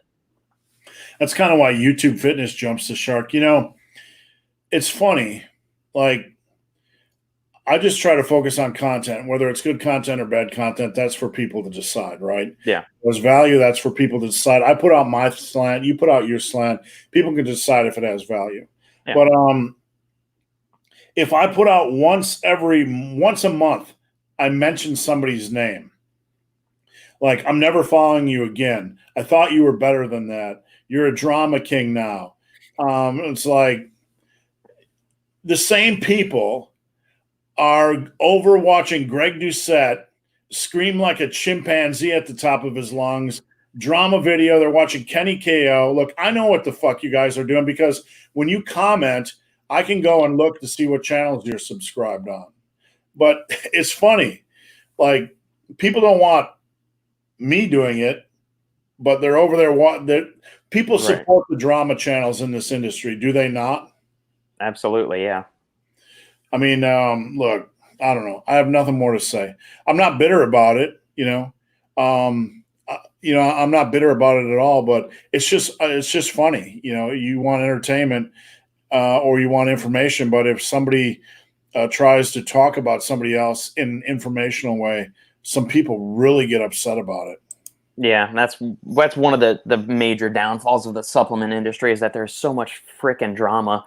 Some brands don't like other brands, or you've got review channels going after each other and all this other. Just focus on like the actual ingredients and what the products are. And we can honestly assume if somebody's got cool branding, which branding doesn't do anything for me. It comes down to the formula and the science. I understand people like the appeal of a label and things like that, but at the end of the day, just does the product work or not? That's what I'm really here for and trying to help people to understand. Well, you know, I worked in marketing and branding was part of what I did. And, you know, it's not something directly that was a passion of mine, but I have a really good understanding of it. And one of the major concepts or pillars of marketing and branding is that you have a strong rallying cry, a strong thing for people to rally around. So when you're creating a brand, a supplement brand, it's more about Bob's Army than it is actually about the quality of the products. And people respond to that stuff for better or for worse. Right. I could come out with the massive army. If you're not part of it, you're part of the problem, and get all WWF from 1987, Awesome. I would be part of that mafia. I would join that. I understand that. I've just never gone that route. Yeah. All right, let's roll on. Whoops, Slim. I won't watch football anymore. Until they show some respect for the flag. Here's the thing I'm going to say, because this is really a touchy subject. And when I'm at work, I don't get a chance to share my political views, right? Because if I do, my employer has to deal with them publicly. When I'm at work, my job is to do my job. So all this stuff, about people kneeling, and now the NFL is going to, or the NBA, I believe, is going to allow players to put whatever they want on the back of their jersey, like I can't breathe or whatever. Mm-hmm. Again, point number one, I go to sports to escape. And point number two, if you allow players to bring their political views into a work environment, does everybody get to do that? Where does it stop? Where does the discrimination begin? It's just dangerous for me. I don't know what you think about it, Robert. I'm right there with you, Steve. I don't think politics or social stances or anything like that have a place in sports. I mean, you can have those opinions. I don't think it needs to be blasted on while the game's going on. You have your own platforms to speak and do about that. One of the tenets of true freedom and a true free country is that I will disagree with you on certain things, but I will fight for your freedom to say what you need to say, because that's what real freedom is. We can disagree, but we will fight for each other's right to say what we want to say. And I am, I am that type of person. I was in the military. My father was in the military, and my grandfather was in the military. And everybody has a right to say what they want, but we just can't. We bringing it to work. I don't want to hear it. I don't want to hear people's political views at work. I want to do my fucking job, right? Well, I'm also to the point where I just don't even want to hear about. So when I was in engineering, they would have people that would bring in their spouses or their children or something. I don't care. I'm at work to do my job. I don't want to see you bringing your new baby through the office. I don't give two shits about your baby. And I mean, I didn't have a child at the time, but even still, I have a 3-year-old now. If I worked in an office, I still wouldn't do the whole bring your daughter to work. People don't want to see your kid at the office. They want to get their shit done to get home to their own family. They got their own shit to deal with. Or maybe I'm just a cold, heartless bastard. I don't know. But I have never understood. I don't want to see kids at work. No, I don't want to see anything at work but my computer screen and get the work done. All right. Bennett Adventures. Movies and sports are for escapism. Speaking of Hollywood reported Michael Keaton is in talks to take over as Batman. Pattinson will be a separate film. I don't even know what's going on. Everybody's destroying everything that's good nowadays. All I got to say is I'm too old for this shit. Fuck all y'all. All y'all. Fuck all y'all. All right. Speaking of being too old for shit, a female Thor will go down as well as a feminist Ghostbusters. The hit will be felt at the box office. People don't like propaganda. Scott, it's not like as a comic enthusiast, it's not like I don't find the female Thor angle interesting. It's just that when you look at the whole canon of Thor, there's probably like 70,000 storylines that are a little bit more interesting and probably more profitable. So file that in. What were they thinking? Yeah. Walt Simonson era Thor was awesome. Was that on the Hulk? I don't know. I remember, didn't Thor make an appearance on the original Incredible Hulk with Lou Ferrigno? I don't remember. It's been so long since I've seen that series that I couldn't tell you. I don't even know. I'm lost. KO Surge. UFC Usman versus Masvidal tonight, tomorrow. I got Masvidal. I was just looking at that tonight. I'm a little bit, today I was a little bit out of the loop. So I don't know. Maybe I can get my wife to watch that. We'll see.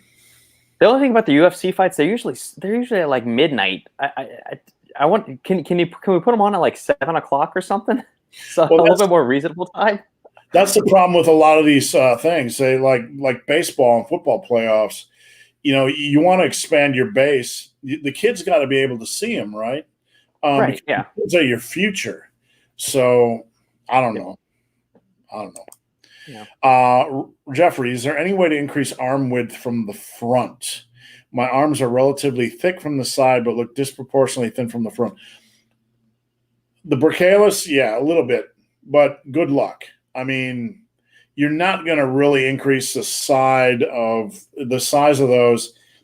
You can increase general size, but the thing is, and I'm no expert at this, but I have a long bicep head, right?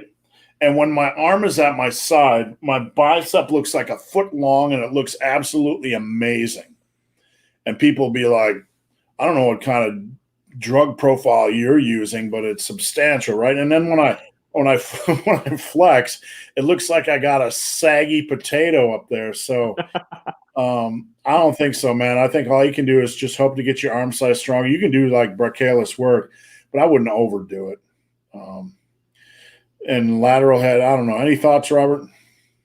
Unless you're a bodybuilder, I wouldn't worry about trying to go for these small aesthetic things. Just focus on overall arm development. Do work your arms from a couple of different angles. So do one that has your body straight up, one that has that on kind of an incline. So you're going to get a little bit greater stretch on the head of the triceps when your arms are fully extended. So do, either a seated dumbbell curl or a standing dumbbell curl. Do an incline curl, or you can do a spider curl if you want to get more tension and more of a stretch on the biceps when you're in a fully contracted position.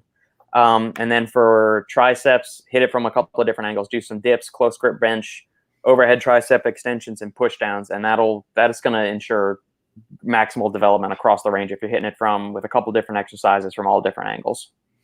Now, Robert, before we move on, I got to ask you, are you a game player? You have a PlayStation, Xbox, anything?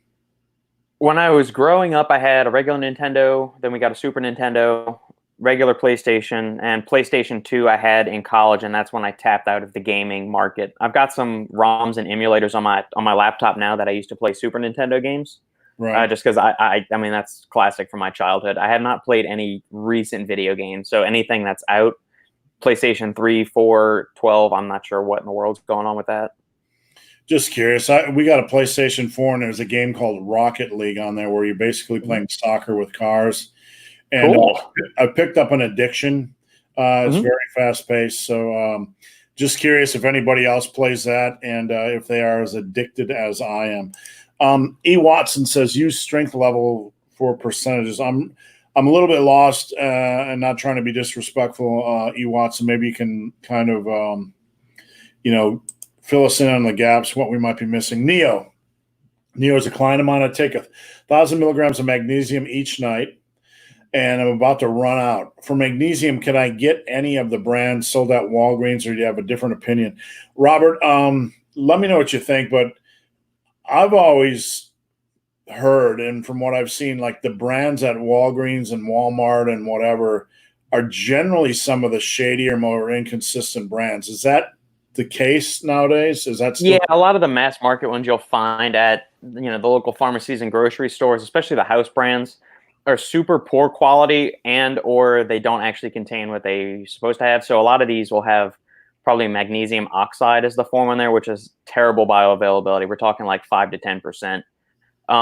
If you're willing to spend like that much more, you can get something like a magnesium citrate or a bisglycinate form, which has much better bioavailability, less irritating to the stomach. 1,000 milligrams is a big dose, especially if you take too much magnesium. It can lead to GI issues, which is why there's milk of magnesia. That's a magnesium salt that it's an laxative. When you take high doses of magnesium, will make you go and shit your pants if you're not close to a bathroom. So I have to assume if he's taking 1,000 milligrams of magnesium a night, it's probably the oxide form. I would look for a form that carries magnesium citrate or magnesium glycinate or bisglycinate. One of those is a little bit better. Magnesium L-threonate also has some cognitive benefits and will help your mind relax at night too. Those would be the forms I would look for. Avoid magnesium oxide if you can. All right, thanks, Robert. Bennett Adventures. Robert may be familiar. Jeff Albert's a colleague of Eric Helms at 3D Muscle Journey. Yep, the Godfather. Has talked now. He's done an upper lower and trains just for the week with the basics and focused on progressing almost in his entire career. Yep. Basically, yeah, 4 times a week. He does minimal equipment. He is super jacked, and I want to say he's over 50. He's been bodybuilding for 20, 30 years, and you stick to the basics and you work it with and he's even mostly been a low volume guy doing like 9 sets a week. I really think if you just do 8 to 9 sets a week for major body parts over 20 years and get a lot stronger than you are now, you're fine. It's when guys start chasing the super low reps or super low sets, I think it'd be an issue. Sorry to cut you off, Robert. No, we're good, Steve. All right, Galen says, "Let's go." All right, we're going. I'm on energy drink number 2 and maybe number 3 shortly. Fast charging. Would push-pull legs twice a week be okay if you ran with an 8 to 9 day week or 1 rest day in between each push-pull legs? I'm a big fan of intuitive rest days. What I mean is that when you feel like shit, take a day off, right? So 3 on 1 off, I think that's a good starting point. I think you should also consider, if you feel awful, just taking a day of rest off, because you can take an extra day or 2 of rest off in that 8-day cycle, meaning push-pull legs off, push-pull legs off, and that would still be 6 workouts in 10 days, which is really quality. Robert, anything to add to that? No, I find it funny. It says, would push-pull legs twice a week be okay if you ran an 8 or 9 day week? But a week is only 7 days, so you're not really running it twice a week then? I think, or we just need to change the calendar. Do we have 8-day weeks or 10-day weeks? I'm mostly making light of this. I don't have an issue running it twice a week if you've got the recovery and if you're training hard. If you're young, you can probably get away with it for a while. But the push-pull legs rest, that's probably the way I would run it. Give yourself at least 1 good solid off day in between each 3 days of beating the snot out of your testicles. All right, Mini Pluto. I'm just kind of looking at the icon. Thick thighs save lives, but thigh highs I can't see the rest. Whatever. I'm just enamored by the icon right now. I'm a man. I'm visual. I can't stop looking. All right. Do you think that with calisthenics, lightweight up to 30 and resistance bands, could one get stronger? It's not going to do a lot for you as a novice. I mean, that's more of a fitness routine, right? It's not bad for you, but it's not a muscle building program. Is it going to help you get stronger?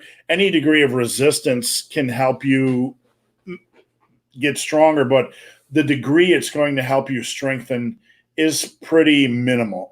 Would you agree or disagree, Robert? Yeah, I would agree. I mean, you've got to have a plan, especially if you're going to try and go at the body weight route. You can't get into like the high rep circuit training routines that you see for a lot of calisthenic stuff. You're going to have to do some kind of progressive overload on it, to where you're doing harder variations of it. You're going to start doing block training. You're going to do, the muscle blocks that we were talking about earlier. So, push-ups, if you're going just body weight, regular push-ups are going to get pretty easy pretty quickly. So you'll need to start doing deficit push-ups. You can take those light weights, throw them in a backpack and do, loaded push-ups. You can do weighted dips. You can do weighted pull-ups. So you can build a decent amount of upper body strength. I think with those things, your legs are going to be the challenge, to where you're going to have to do high volume walking lunges, 10, 15, 20 rep sets of Bulgarian split squats, with probably using some pauses and eccentrics in there, even putting the like a weighted backpack on and using up to 30 pounds in there. But I mean, you can make some strength gains. Is it going to be maximal strength gains or optimal? No, but you can definitely make progress. I just want to expand on my comments so I don't anger anybody.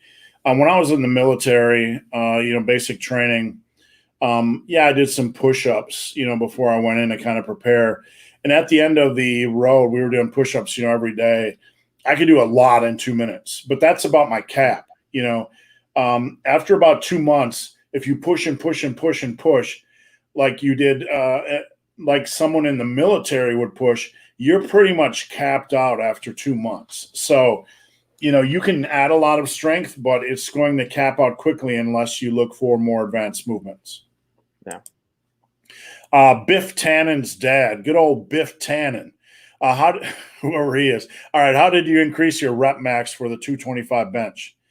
How did I increase my rep max?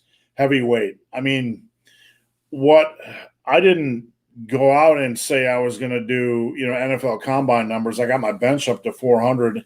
And then when I dropped down to 225, I found I could do 27, 28 reps. What I did this is the way I train somebody in the off season for powerlifting. I have them go in and hit a top 3, 4, 5 rep set. This is off season. And then I have them drop weight by 7.5% and do max reps, drop weight by 7.5%, do max reps, drop weight by 7.5% and do max reps. So they're going in, they're getting a 3, 4, 5 rep set in, heavier, depending on how they feel that day. And then they're dropping down and doing a lot of volume on squats and bench. So that's kind of how I structure things. If you have long arms, my best advice would be to seek out some taller benchers that might be able to provide you with some tips. We had a Tiger Fitness article by a good friend of mine who was a power lifter. He was a sheriff in the area, in Cincinnati area, and he did a series, how to bench, squat, and deadlift for tall lifters. So check that out at Tiger Fitness. Yeah, I would also say check out Lee Boyce, Leeboyce. He's a guy, I think he's 6'4", strength and conditioning coach, does a ton of stuff related to he does a Tall Guy Tuesday thing on Instagram. Very knowledgeable, very well-respected trainer. Go check out his information too. That'll give you some good tips on training with long appendages. Yeah, after I left Muscle and Strength, they brought him on as one of the mainstays, Lee Boyce. I believe he's on T-Nation as well. Yep. Hunter Hickson-Bow. Should I do deadlifts with legs or back? I run a 3-day split twice a week. So you're doing legs, push, pull. I don't like to do deadlifts on leg day. Okay. Here's the thing. You're doing squats on leg day, squats and deadlifts on leg day, too much. Okay. Unless you're cycling, squats one day to lead off, deadlifts the next day to lead off. You can do it intelligently. When I do high volume deadlifts, and I've done some really high volume deadlift work, the thing that gets sore for me is my back, really, really sore, my upper back, not my lower back. So people kind of get their undies in a bunch when I say deadlift is a back exercise. But if you do 100 reps of deadlifts today, your lower back's probably going to be a little bit sore, but your lats are probably going to be the sorest muscle group of all. So, and it's probably not going to be your legs. Any thoughts on this, Robert? Any preferences that you have? No, I put them typically on back day, unless it's going to be like a trap bar deadlift, which has a little bit more quad engagement and recruitment than a traditional conventional deadlift does. My traps get immensely sore regardless of what kind of deadlift. Doing like high volume or low volume, like this whole area up in here from like the base of my skull to down over here on my shoulder. I mean, that whole area, every time I go and deadlift either high or heavy, that's sore for days and days and days. There was back in the, I believe there was a platform called Ustream or something back in the day where you could stream live videos. Yeah. And back in the dungeon days, one Saturday, I said, this is in the infancy of my channel. I said, I'm going to do 500 deadlift reps and I'm going to do 500 upright row reps. So I'm going to cycle between. Yeah. And, sometimes you just do crazy stuff because you want to test yourself. I would do as many deadlift reps as I could with 315. And then I had 135 on the bar for upright rows. And I was doing power upright rows.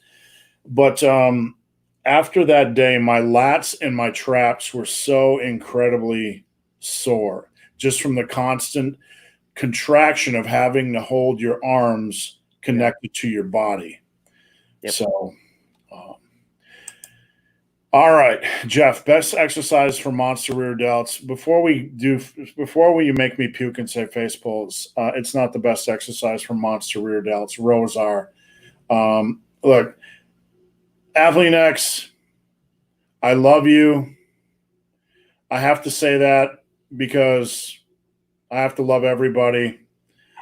But if you want, the same way you want strong front delts, the opposite movement pattern rear delts, you want strong rows. That's your base.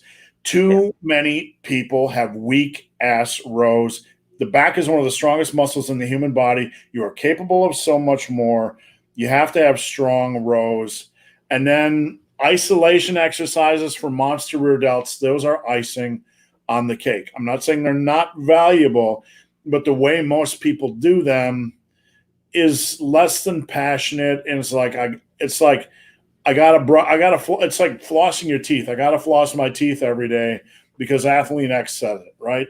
But there's no passion behind it. All right, Robert, thoughts on rear delts? Man, you kind of crushed everything, Steven. I was going to say face pulls are good for overall shoulder health and posture and making sure your shoulders don't get pissed off at you from benching too much or pressing too much. But as far as specific exercises you could look into, wide grip seated cable rows, using a pronated grip, because the wider grip and the more you're pulling your elbows out to the sides like that, that's going to recruit the rear delts to a higher degree. So pronated wide grip rows, either with a barbell, a seated cable row. You could even do dumbbell rows instead of pulling into your body like this, pull out to the side. That'll get more of the upper back rhomboids and rear delts and whatnot. Then, for the isolation movements, sprinkle in some face pulls, some reverse cable flies, reverse pec deck, bent over back flies, those kind of things. But do a lot of heavy pulling. There was when I trained in South Carolina, I ran into an old school 1970s bodybuilder at the gym. Mm-hmm. And I was talking to the guy. He was doing an exercise, and I've never seen it before. He was laying on a bench, and the bench was, I don't know if you can see it, like kind of at this angle, right? Mm-hmm. Maybe 35 degrees or 30 degrees. And his arms were hanging down straight, and he had two dumbbells, and he would swing them back. I don't know if you could see me. Yeah, it's almost like a low trap raise or something like that. Like he was doing this. Uh-huh. Not swingy, right? But driving it back, bringing it back, driving it back. Yeah. And he would do sets of 100s with two dumbbells in his hands. And I'm like, what are you doing that for? He goes, rear delts. He's like, that's always been my rear delt staple. And I've done this exercise a couple times. And I got to tell you, nothing in the world has left my rear delts as sore as doing a rest pause set of these things. I've never seen anybody do it since. I can't even find a video on it. But it's just one of those exercises that has stuck with me. Guitar Jams, White Snake is awesome. I think I've seen White Snake twice at Monsters of Rock, opening for Metallica, Iron Maiden, Van Halen. I don't even remember, so long ago. Bennett Adventures, my playlist is a mix of Eminem, Star Wars soundtracks, Kenny Chesney, or classic rock. All right, Neo. Fishbone, Suicidal Tendencies, Guns N' Roses. I haven't heard Fishbone in a while. I used to listen to Suicidal Tendencies a lot. They were pretty heavy back in the day. E. Watson, thoughts on cannabis and lifting? Robert Oberst and I enjoy both. All right. The old look, I got a couple clients. I got more than a few clients that do it. I don't really care if you do it. The thing I don't like is smoking, right? I don't like smoking. So, and I also, look, as a productive individual, if you got time to just be mentally zoned out 3 hours a day, God bless you. You're living the American dream. I do not. I'm not going to judge anybody, but if it's like the complete focus of your life, like the whole center of your life is alcohol or pot, you might want to, say, I mean, that's fine. I mean, that's your life. If the complete center of your life is pot or whatever, that's fine. You have the right to live how you want, but you have to ask yourself, is it causing you to not be as efficient in other areas of your life as you could be? Any thoughts, Robert? My question is he lighting up before he's lifting? Is he doing it post-workout? I mean, that's kind of where my mind goes. Is he trying to combine the two, which I don't think that's a good idea. I'll caveat this saying I have never used marijuana before or any other kind of cannabis thing. I've tried CBD oil. I haven't done any other drugs for that matter.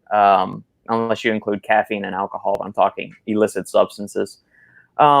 so I can't really speak to its effects on me personally, but I mean, could it help you relax at the end of a stressful day? Sure. It might have some anti-inflammatory effects, which might help you recover a little bit more. I'm more in line with what you're saying, Steve. I think I'm trying to find the silver lining in this question. If you want to do it, that's for you. I don't see how it actually benefits lifting outside of maybe helping you, chill out and not be as stressed, which would, pay dividends towards recovery. I try not to be one of these, there's a niche out there that a whole market out there that pushes people to be more efficient and more effective and more successful. And it's all about maximizing time. And look, me and my wife maximize time, but we do it so we can fit in all the things we love, right? Right. So that's why we do it, not to be like, I'm Mr. Super Successful guy and, a Mr. Time Management guy. If that's an important part of your life, man, and you got some good income coming in, whatever, then have at it. I just don't like it before lifting. I don't. Yeah, I wouldn't recommend that.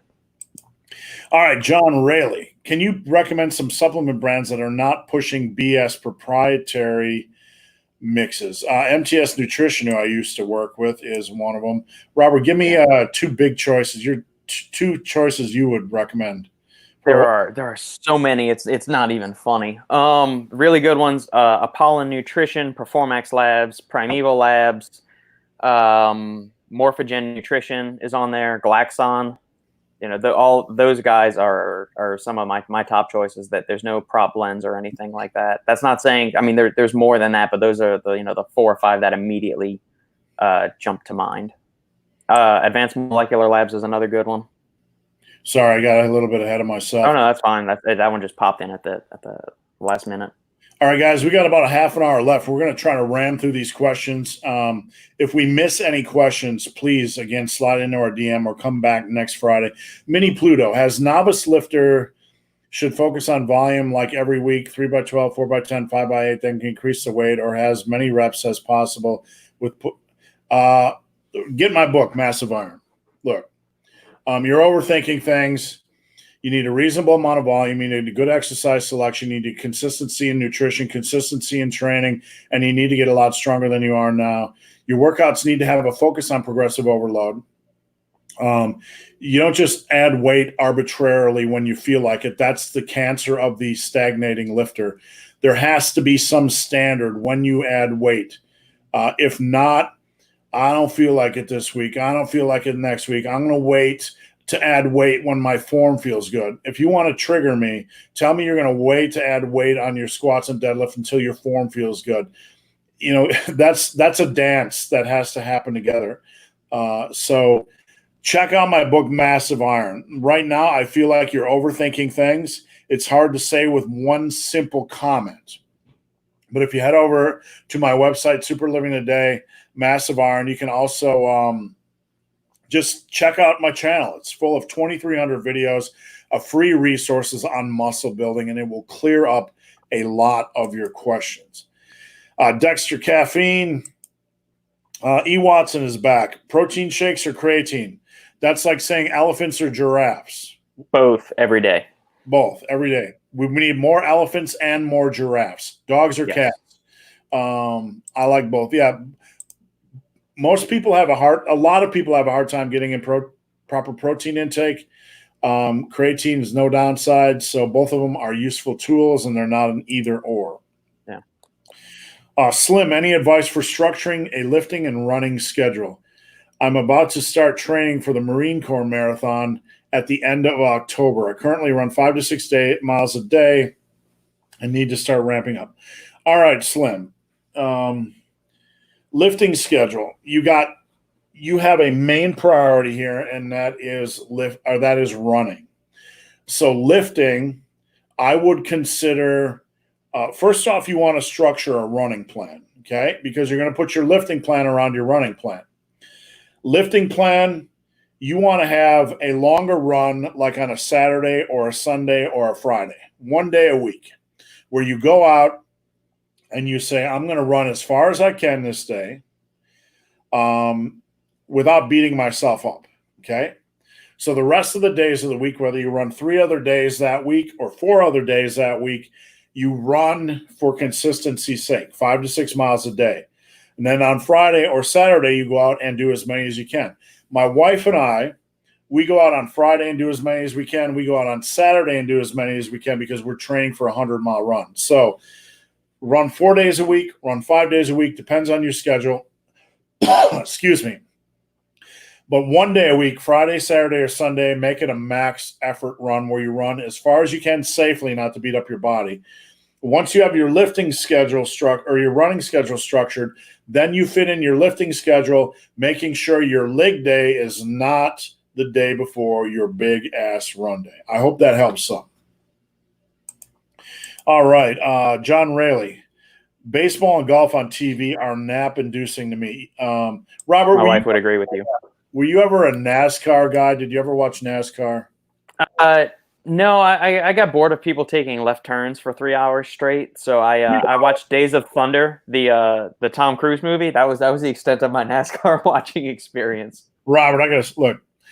You said 3 hours. I'm like, this dude doesn't even know what he's talking about. No, I don't. No, NASCAR, back in the day when I was a super fatty, I would sit down and like a NASCAR, I'd have my nacho chips ready and my nacho cheese and my salsa and my chili meat and my jalapenos.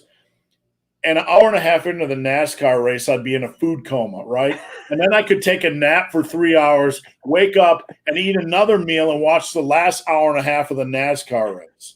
Holy shit. NASCAR is like 5 to 6 hours. So Jesus, no, I'm not a NASCAR. I can watch baseball on TV. I mean, I grew up playing baseball, so I've always loved it, and I'm glad the season is starting in a couple weeks. All right, Neil, America's Test Kitchen on PBS has amazing recipes. Yep. Thanks for the heads up. I'll have to check that out. I've not seen that is no bullshit cooking. That's what I love about PBS. Like their shows are not frills. There's no pomp circumstance. It is what it should be. Right, I agree. Robert Nouse, I think you find both ways as novice. They're just having a conversation. Shawshank Redemption. Shashank Handa. Sorry, I couldn't resist. For dumbbell exercises like overhead dumbbell press, dumbbell chest press, is it okay to move up in weight by 5 pounds if we get to 3 by 12? Yep, absolutely. Absolutely. 3 by 10, 3 by 8, 3 by 12, whatever works for you. When you get to that goal, it's okay. You're probably going to struggle when you move up in weight. You're probably going to struggle on the last set or the last 2 sets. That's not a reason to move back down. What that is a motivator to move up with the new weight. So absolutely fine. Biff Tannen's dad. Thoughts on Eric Bugenhagen? You know, I know of him. I don't watch him. He's nobody that tickles my ovaries. And I'm not saying I hate him, dislike him, anything like that. It's just not anything I care to watch. I watch a limited amount of people on YouTube. Robert, any thoughts? You're leaps and bounds ahead of me. I'm not even sure who that is. All right. My employer is Fortune 500 is pushing diversity even harder now. You know, I don't know. That's a topic for a whole long dissertation. And, you know, making sure everything is fair is good. And that's, you know, that's all I have to say. Fairness. When we don't see race, color, age, whatever, just performance. All right. So let's move on here. Frank, they need to have the players in the locker room during the anthem like they used to. It only changed because the NFL took a lot of money for military ads. You know, I even forgot they used to do that. So that's an interesting point. But, you know, if I was the NFL, I mean, last year with people kneeling, whether you agree or disagree isn't the issue. The issue is that a lot of Americans, whether you agree with them or disagree with them, didn't like politics in their football. And I think either way you slice it or dice it, when you inject politics in the sport, somebody's going to get offended. Somebody is. And that's why I don't think politics have a place in sports.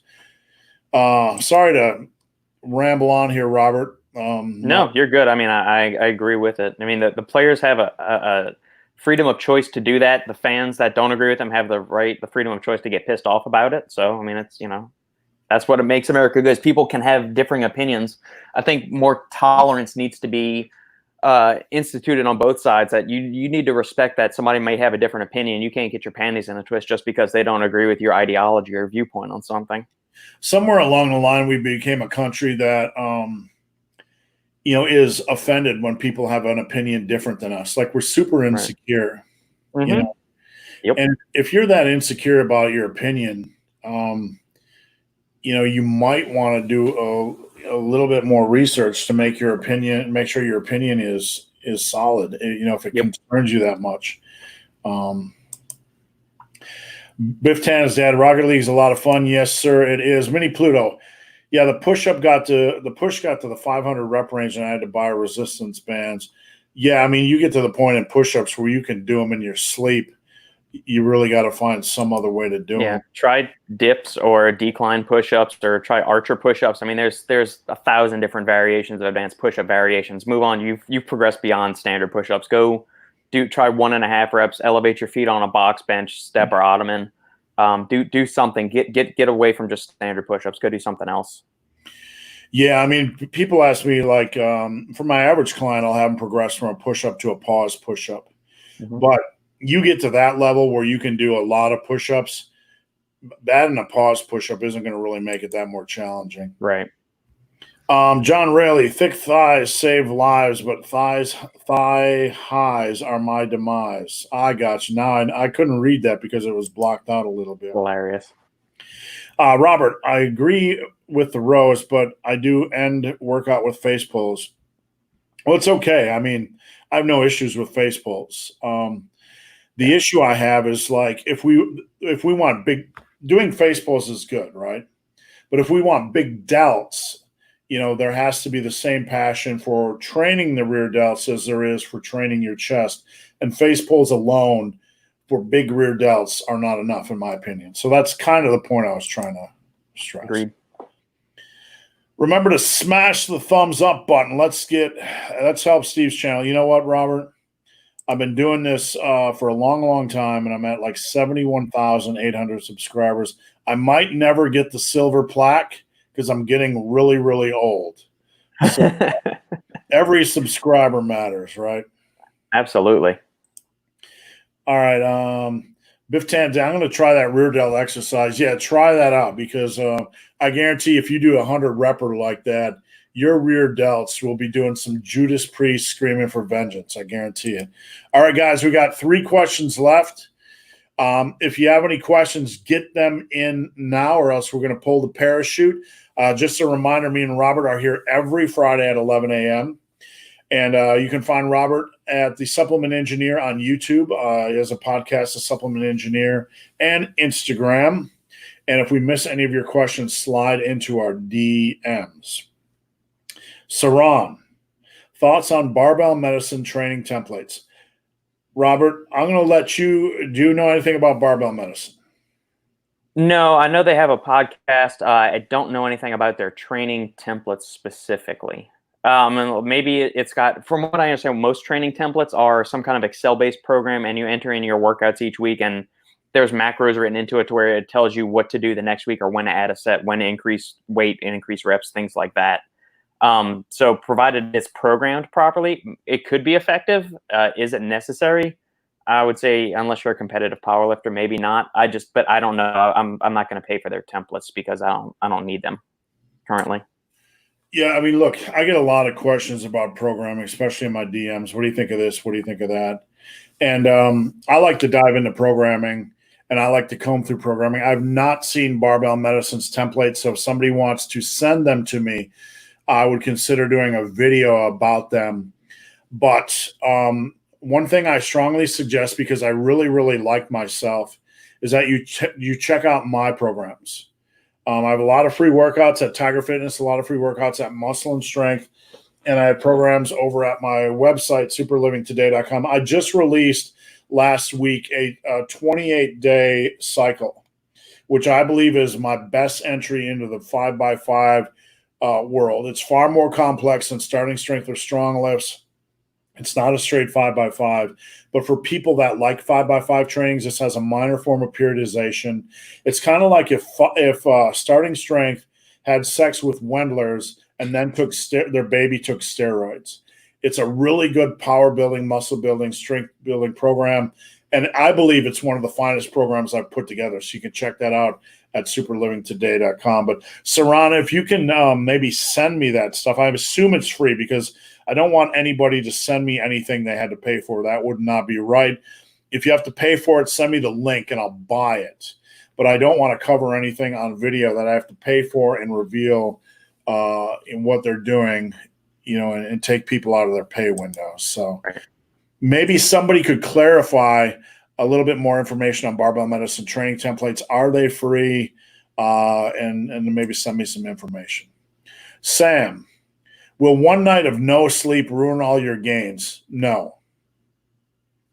If that was the case, both me and Robert would look like a cancer patient. Look, we both had my daughters. I survived 2 daughters. And when I say survived, I don't mean that in a negative way. I mean a lot of sleep deprivation. And Robert, your child is 3 years old. Yeah, she just turned 3 2 weeks ago. Yeah, so no, one day of bad sleep. Sleep hygiene is a big issue. Bad sleep hygiene, but yeah, no. I've had some of my best training days after no sleep. How about you, Robert? Yeah, it's weird. Some days I'll sleep well and I still feel like I need some caffeine to get me alert or awake if I want to do that. And then other days I'll sleep like shit, maybe 3 or 4 hours total and tossing and turning. And I'm not going to blame it on the toddler because most of the time it's just my brain. I either get too hot at night when I'm trying to sleep or my brain is just a buzz with activity and it can't just calm down. But I'll wake up and I'll feel more energized. I won't need any caffeine during the day, or I won't want to take any. And I'll have a great training session, which was really weird, especially with legs. Because legs, I usually feel like I need to get ramped up for. But right. I mean, I've had some of my best sessions without doing anything. The same thing always happens to me before powerlifting meets and big runs where I don't sleep very well. There's a trailer I have for my documentary, 96 Hours, where I'm talking about You're Not Almost There. And in that clip, I mentioned I got horrible sleep in the Airbnb the night before. I literally didn't sleep the whole night. I did not, not that I recall.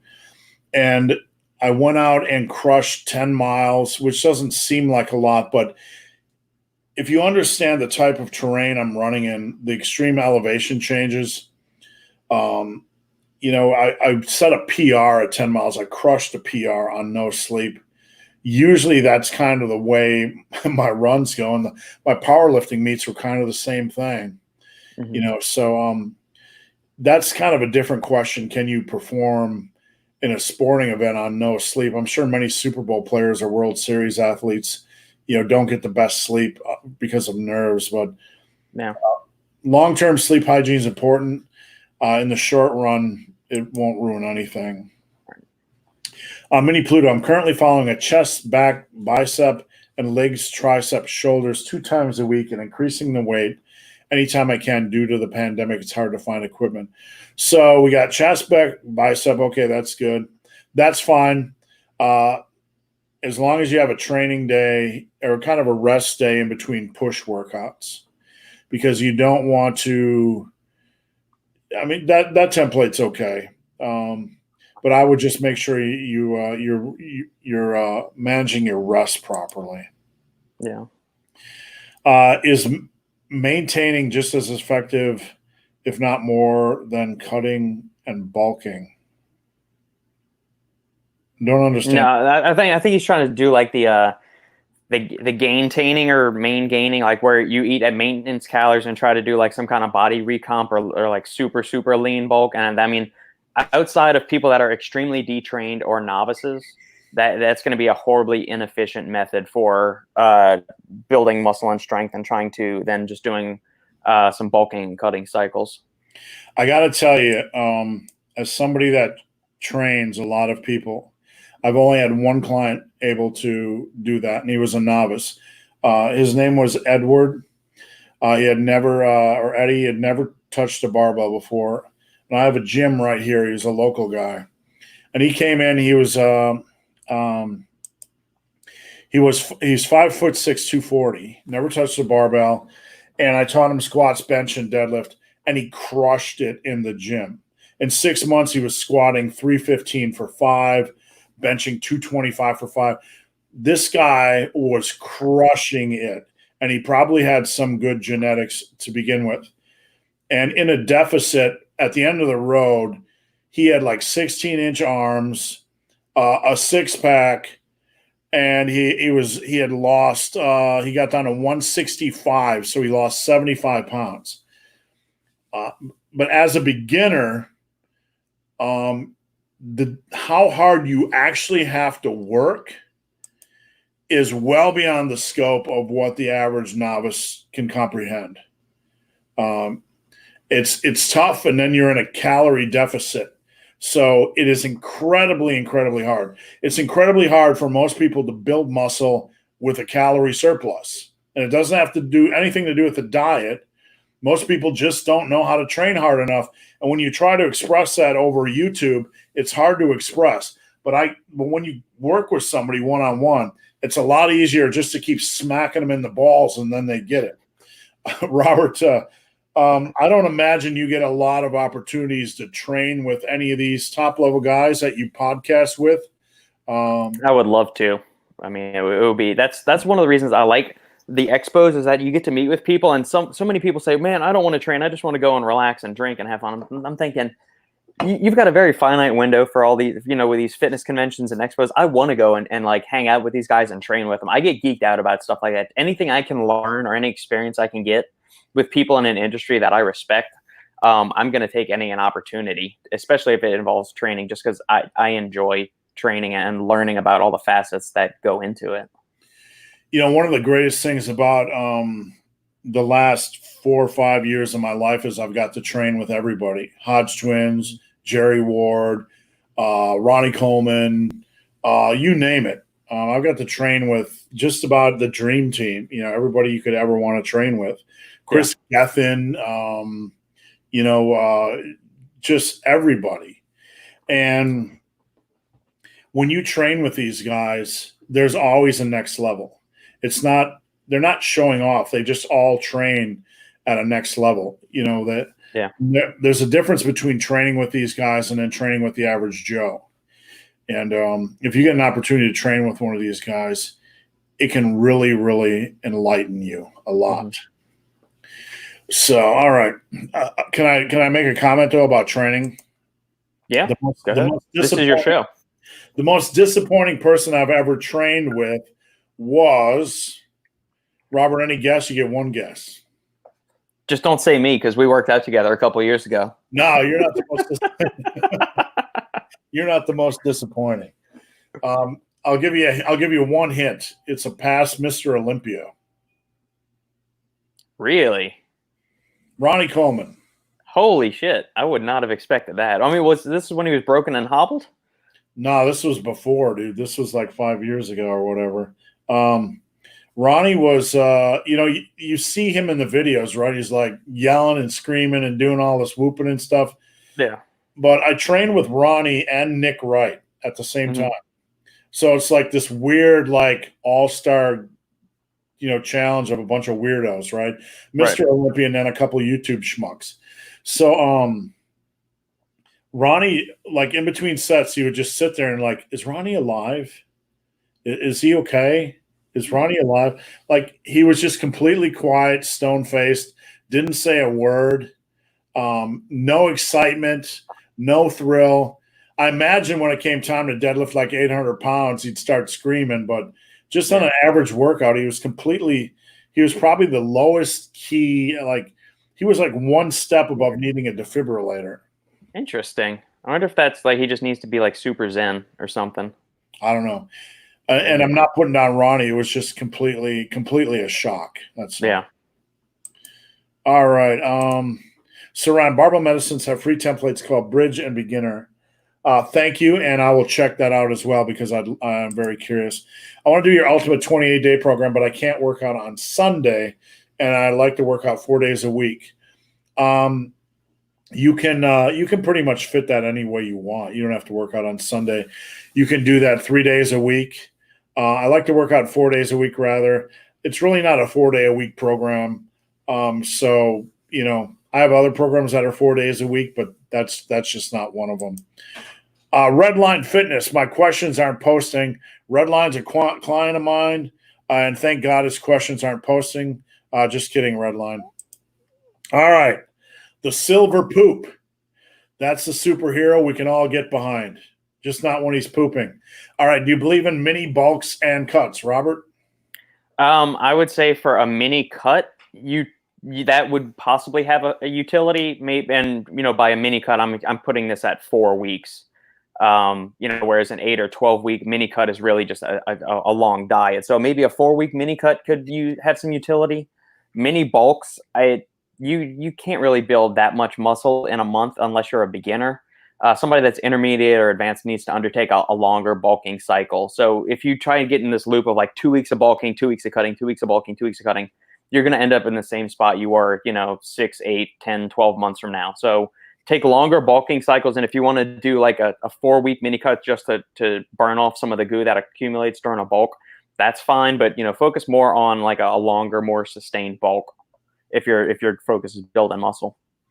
I don't like these because generally most people that gravitate towards them are skinny guys that don't weigh a lot to begin with. Yeah.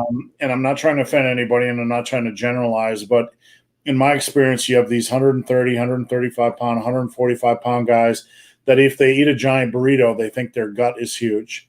And,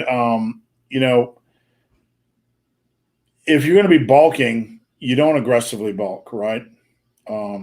You're gaining I recommend a pound a month unless I know you're training like an inhuman beast, and then maybe it's 1.5 pounds a month. Even in that scenario, if you train for a year, you're going to have to cut maybe 2-3 months after a year to lose the 4 pounds of fat, 3 pounds of fat, 2 pounds of fat you put on. It's just a minimal cut. People who need mini bulks and cuts are bulking wrong, because even if you're training like the Hulk and you're bulking and putting on 1.5 pounds a month, you're probably not going to gain more than 4 to 6 pounds of fat in a year. And that's gone in like 2 weeks, 3 weeks. So I just find the whole concept irrelevant because it's generally somebody that's not bulking properly or that is so afraid of getting fat that mini bulks and cuts aren't the solution. They need to get out of their head and understand that their obsession with gaining 1 extra pound of fat is causing them not to gain any muscle at all. Yeah. All right. Biff Tannen's dad says, Richard Simmons, be careful with those references. The young people will not understand. Redline. Funny story about, or go ahead, Steve. Go ahead. I was going to say a funny thing about Richard Simmons. So he's a New Orleans native. My mom was a cardiac rehab nurse in New Orleans for 30 plus years. She's part-time, but mostly retired now. In her cardiac rehab ward, Richard Simmons' brother, Lenny Simmons, was a patient of hers. So my mom would see Richard Simmons like once a year when he would come in town and do his normal thing. But I knew Richard Simmons' brother, Lenny, super nice guy. And Richard Simmons was a really nice guy too, or is a nice guy. But yeah, I mean, hey, he got people up and excited about exercise and moving. Now, whether his, training modalities are, useful today or not, his overall message was positive and trying to get people up and excited for exercising and helping them lose weight. So I think it's, an overall positive thing. Yeah. I mean, I respect Richard. I mean, Richard, there's a lot of, he's easy to poke fun at, right? Because he's very flamboyant. But Richard was kind of gay on television before we even talked about gay people on television. Yeah.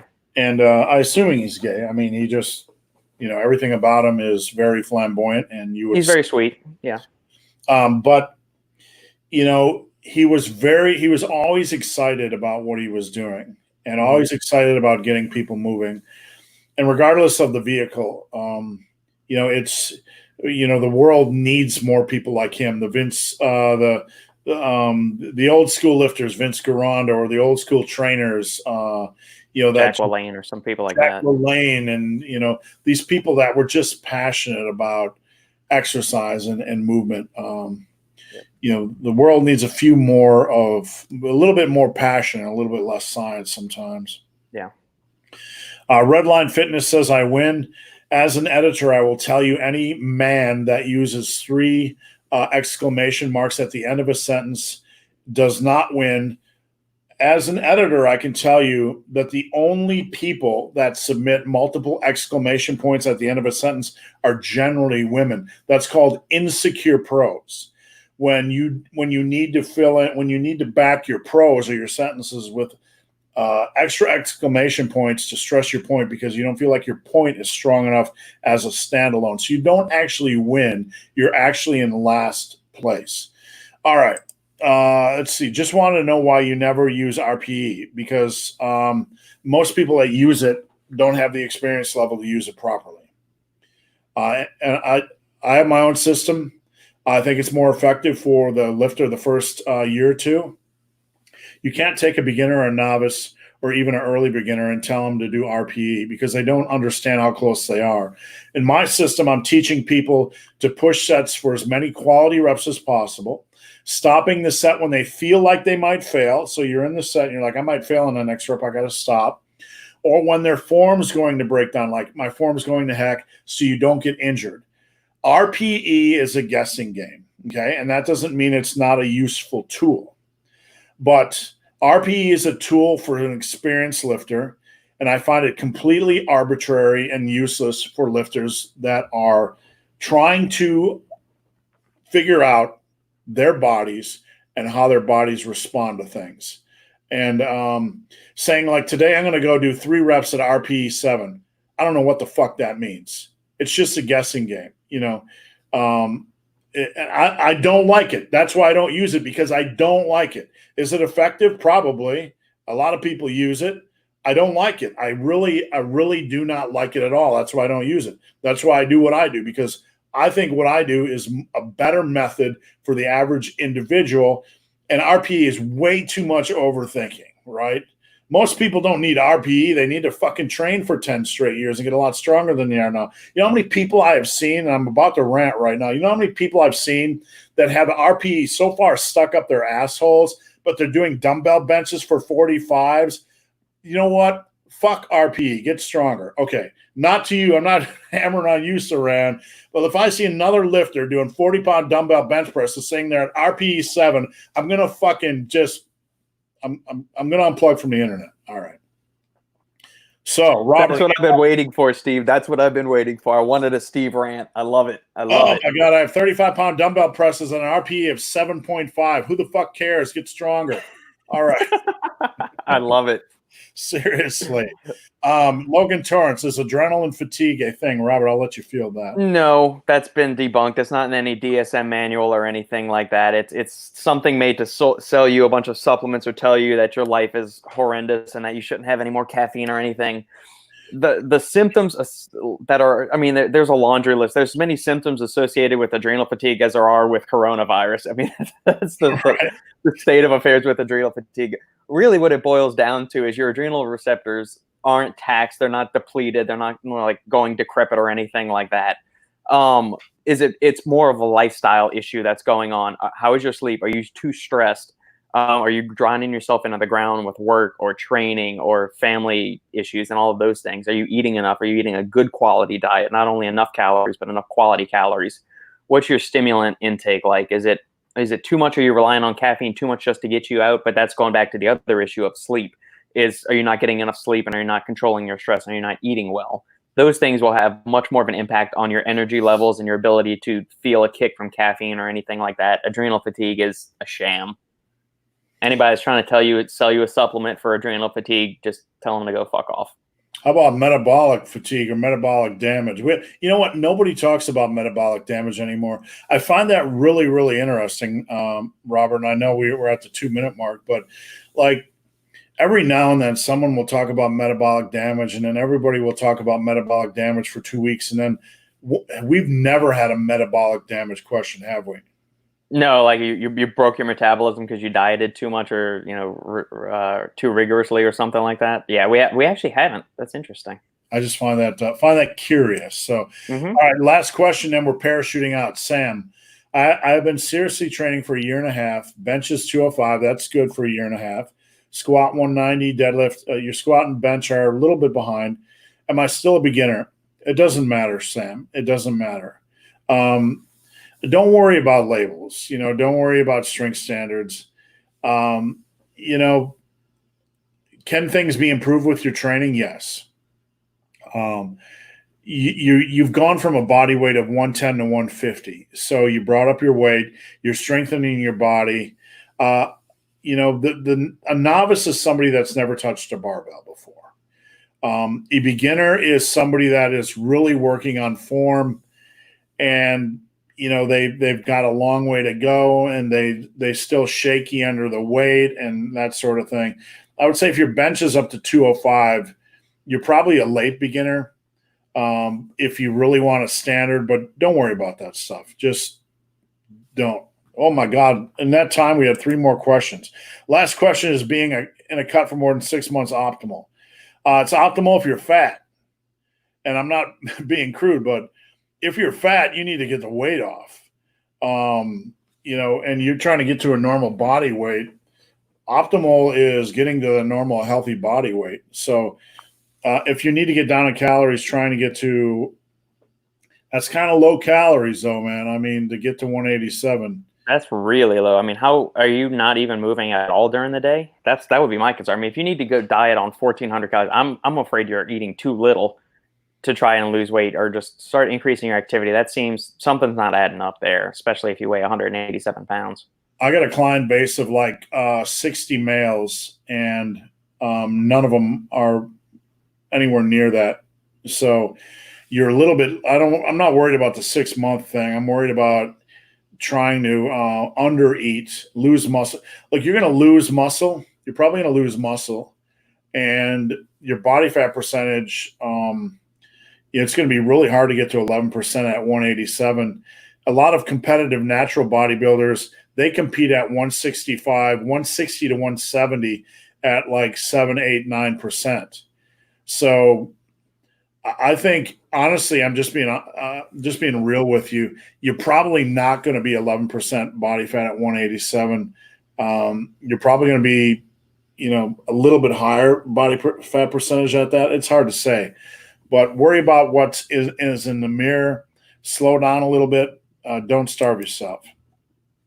Someone in your old video said you have a 2,000 pound total. No, I don't have a 2,000 pound total. What I said a lot was that I was training for a 2,000 pound total. At my peak in 2000, I believe it's 2013, my videos are on this channel. I have a 500 pound bench with chains, with lockouts. So my bench was around 430, 440. My deadlift, I did 635 for 3 reps from about 4 inches or 5 inches. I don't know. So I estimated my deadlift to be 775, maybe 800. My squat lockout was 640 by 2 or 3. So I believe my squat was around 675 to 700. So in a perfect world, I was probably looking at 1,900 to 1,950 total at 346. The thing is, I didn't hit those because I went into that meet and my type 2 diabetes was so bad. I was very, very sick. So I have a lot of videos on this channel from back then, but the biggest I've hit on the platform was 1653. I probably would have hit at least 1850 to 1900 in that meet had I been healthy. Let's see. When would you recommend a deload for someone you're training, and would it be an active?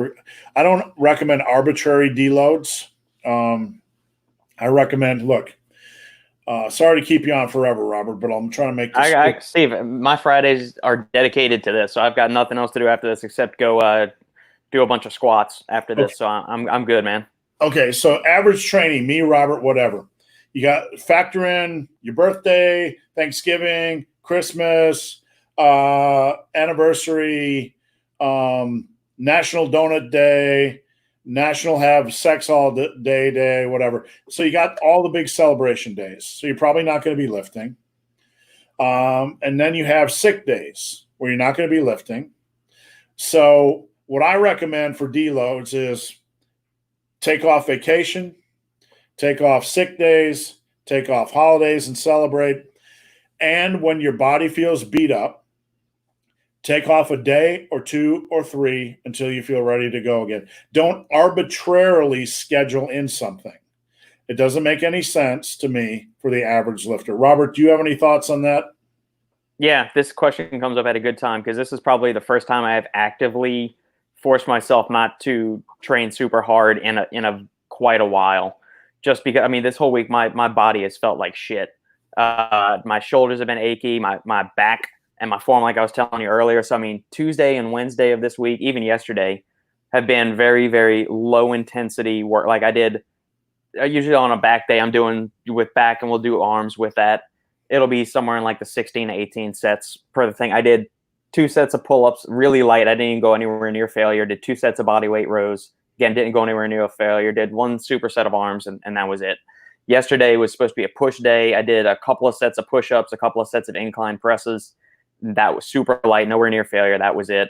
Legs are finally starting to feel better today, and my general zeal for training or wanting to go in is much better. So I'm very much a fan of the reactive deloads, where when you start to feel like you're just ground into the dirt, either mentally or physically, that's when you do it. I don't think you need to schedule it and say every 4th week I'm going to do that. I think people, you end up taking too much time away, I think, from training and getting yourself out of that mindset. Yeah, and for somebody like Robert, who's like feeling burned out or torched or just destroyed physically, the first thing I would tell him if he was my client is take 3 days off and don't even think about the gym. Go eat a lot of food, go on a Netflix binge, sit on your ass, relax mentally and physically. Give your body some extra fuel, so you can recover. Extra bourbon, That's always a good thing. Extra cocaine, a few midgets, whatever it takes, right? But after 3 days, if you're still feeling a little beat up, take another couple extra days. But like you said, arbitrary deloads can have their place if you're in a program that's looking to do overreaching, where you're working really, really hard and you are going to overreach, or you're going to test a 1 rep max on everything, like a mock powerlifting meet, and you should take a week off. So there are points in time when you should do that. But if you start to arbitrarily do it, then you're going to have days off for all the holidays and your birthday and when you're sick. And then, you're going to end up missing a lot of quality time that really doesn't need to be missed. Yeah. Saran, thank you for your live streams. I appreciate everybody's support. And last question, then we're going. What would you program maxes in a program? I don't program 1 rep max attempts. Never. I never do. They have no benefit for the average lifter. If you want to do them, that's fine. But, I recommend doing at least a 4 to 6 week peak, and look what powerlifters do. I don't program them at all. Until I ran into powerlifting in 2007, I lived 21 years not knowing what a 1 rep max is and not caring. But I can tell you, I could overhead dumbbell press 120s for 10s. That's as maxy as I needed to get. All right. Thanks, Robert. I appreciate it. And I'll talk to you later. We'll see you next week. All right, Steve. Have a good one, man. Yep. Have a good weekend.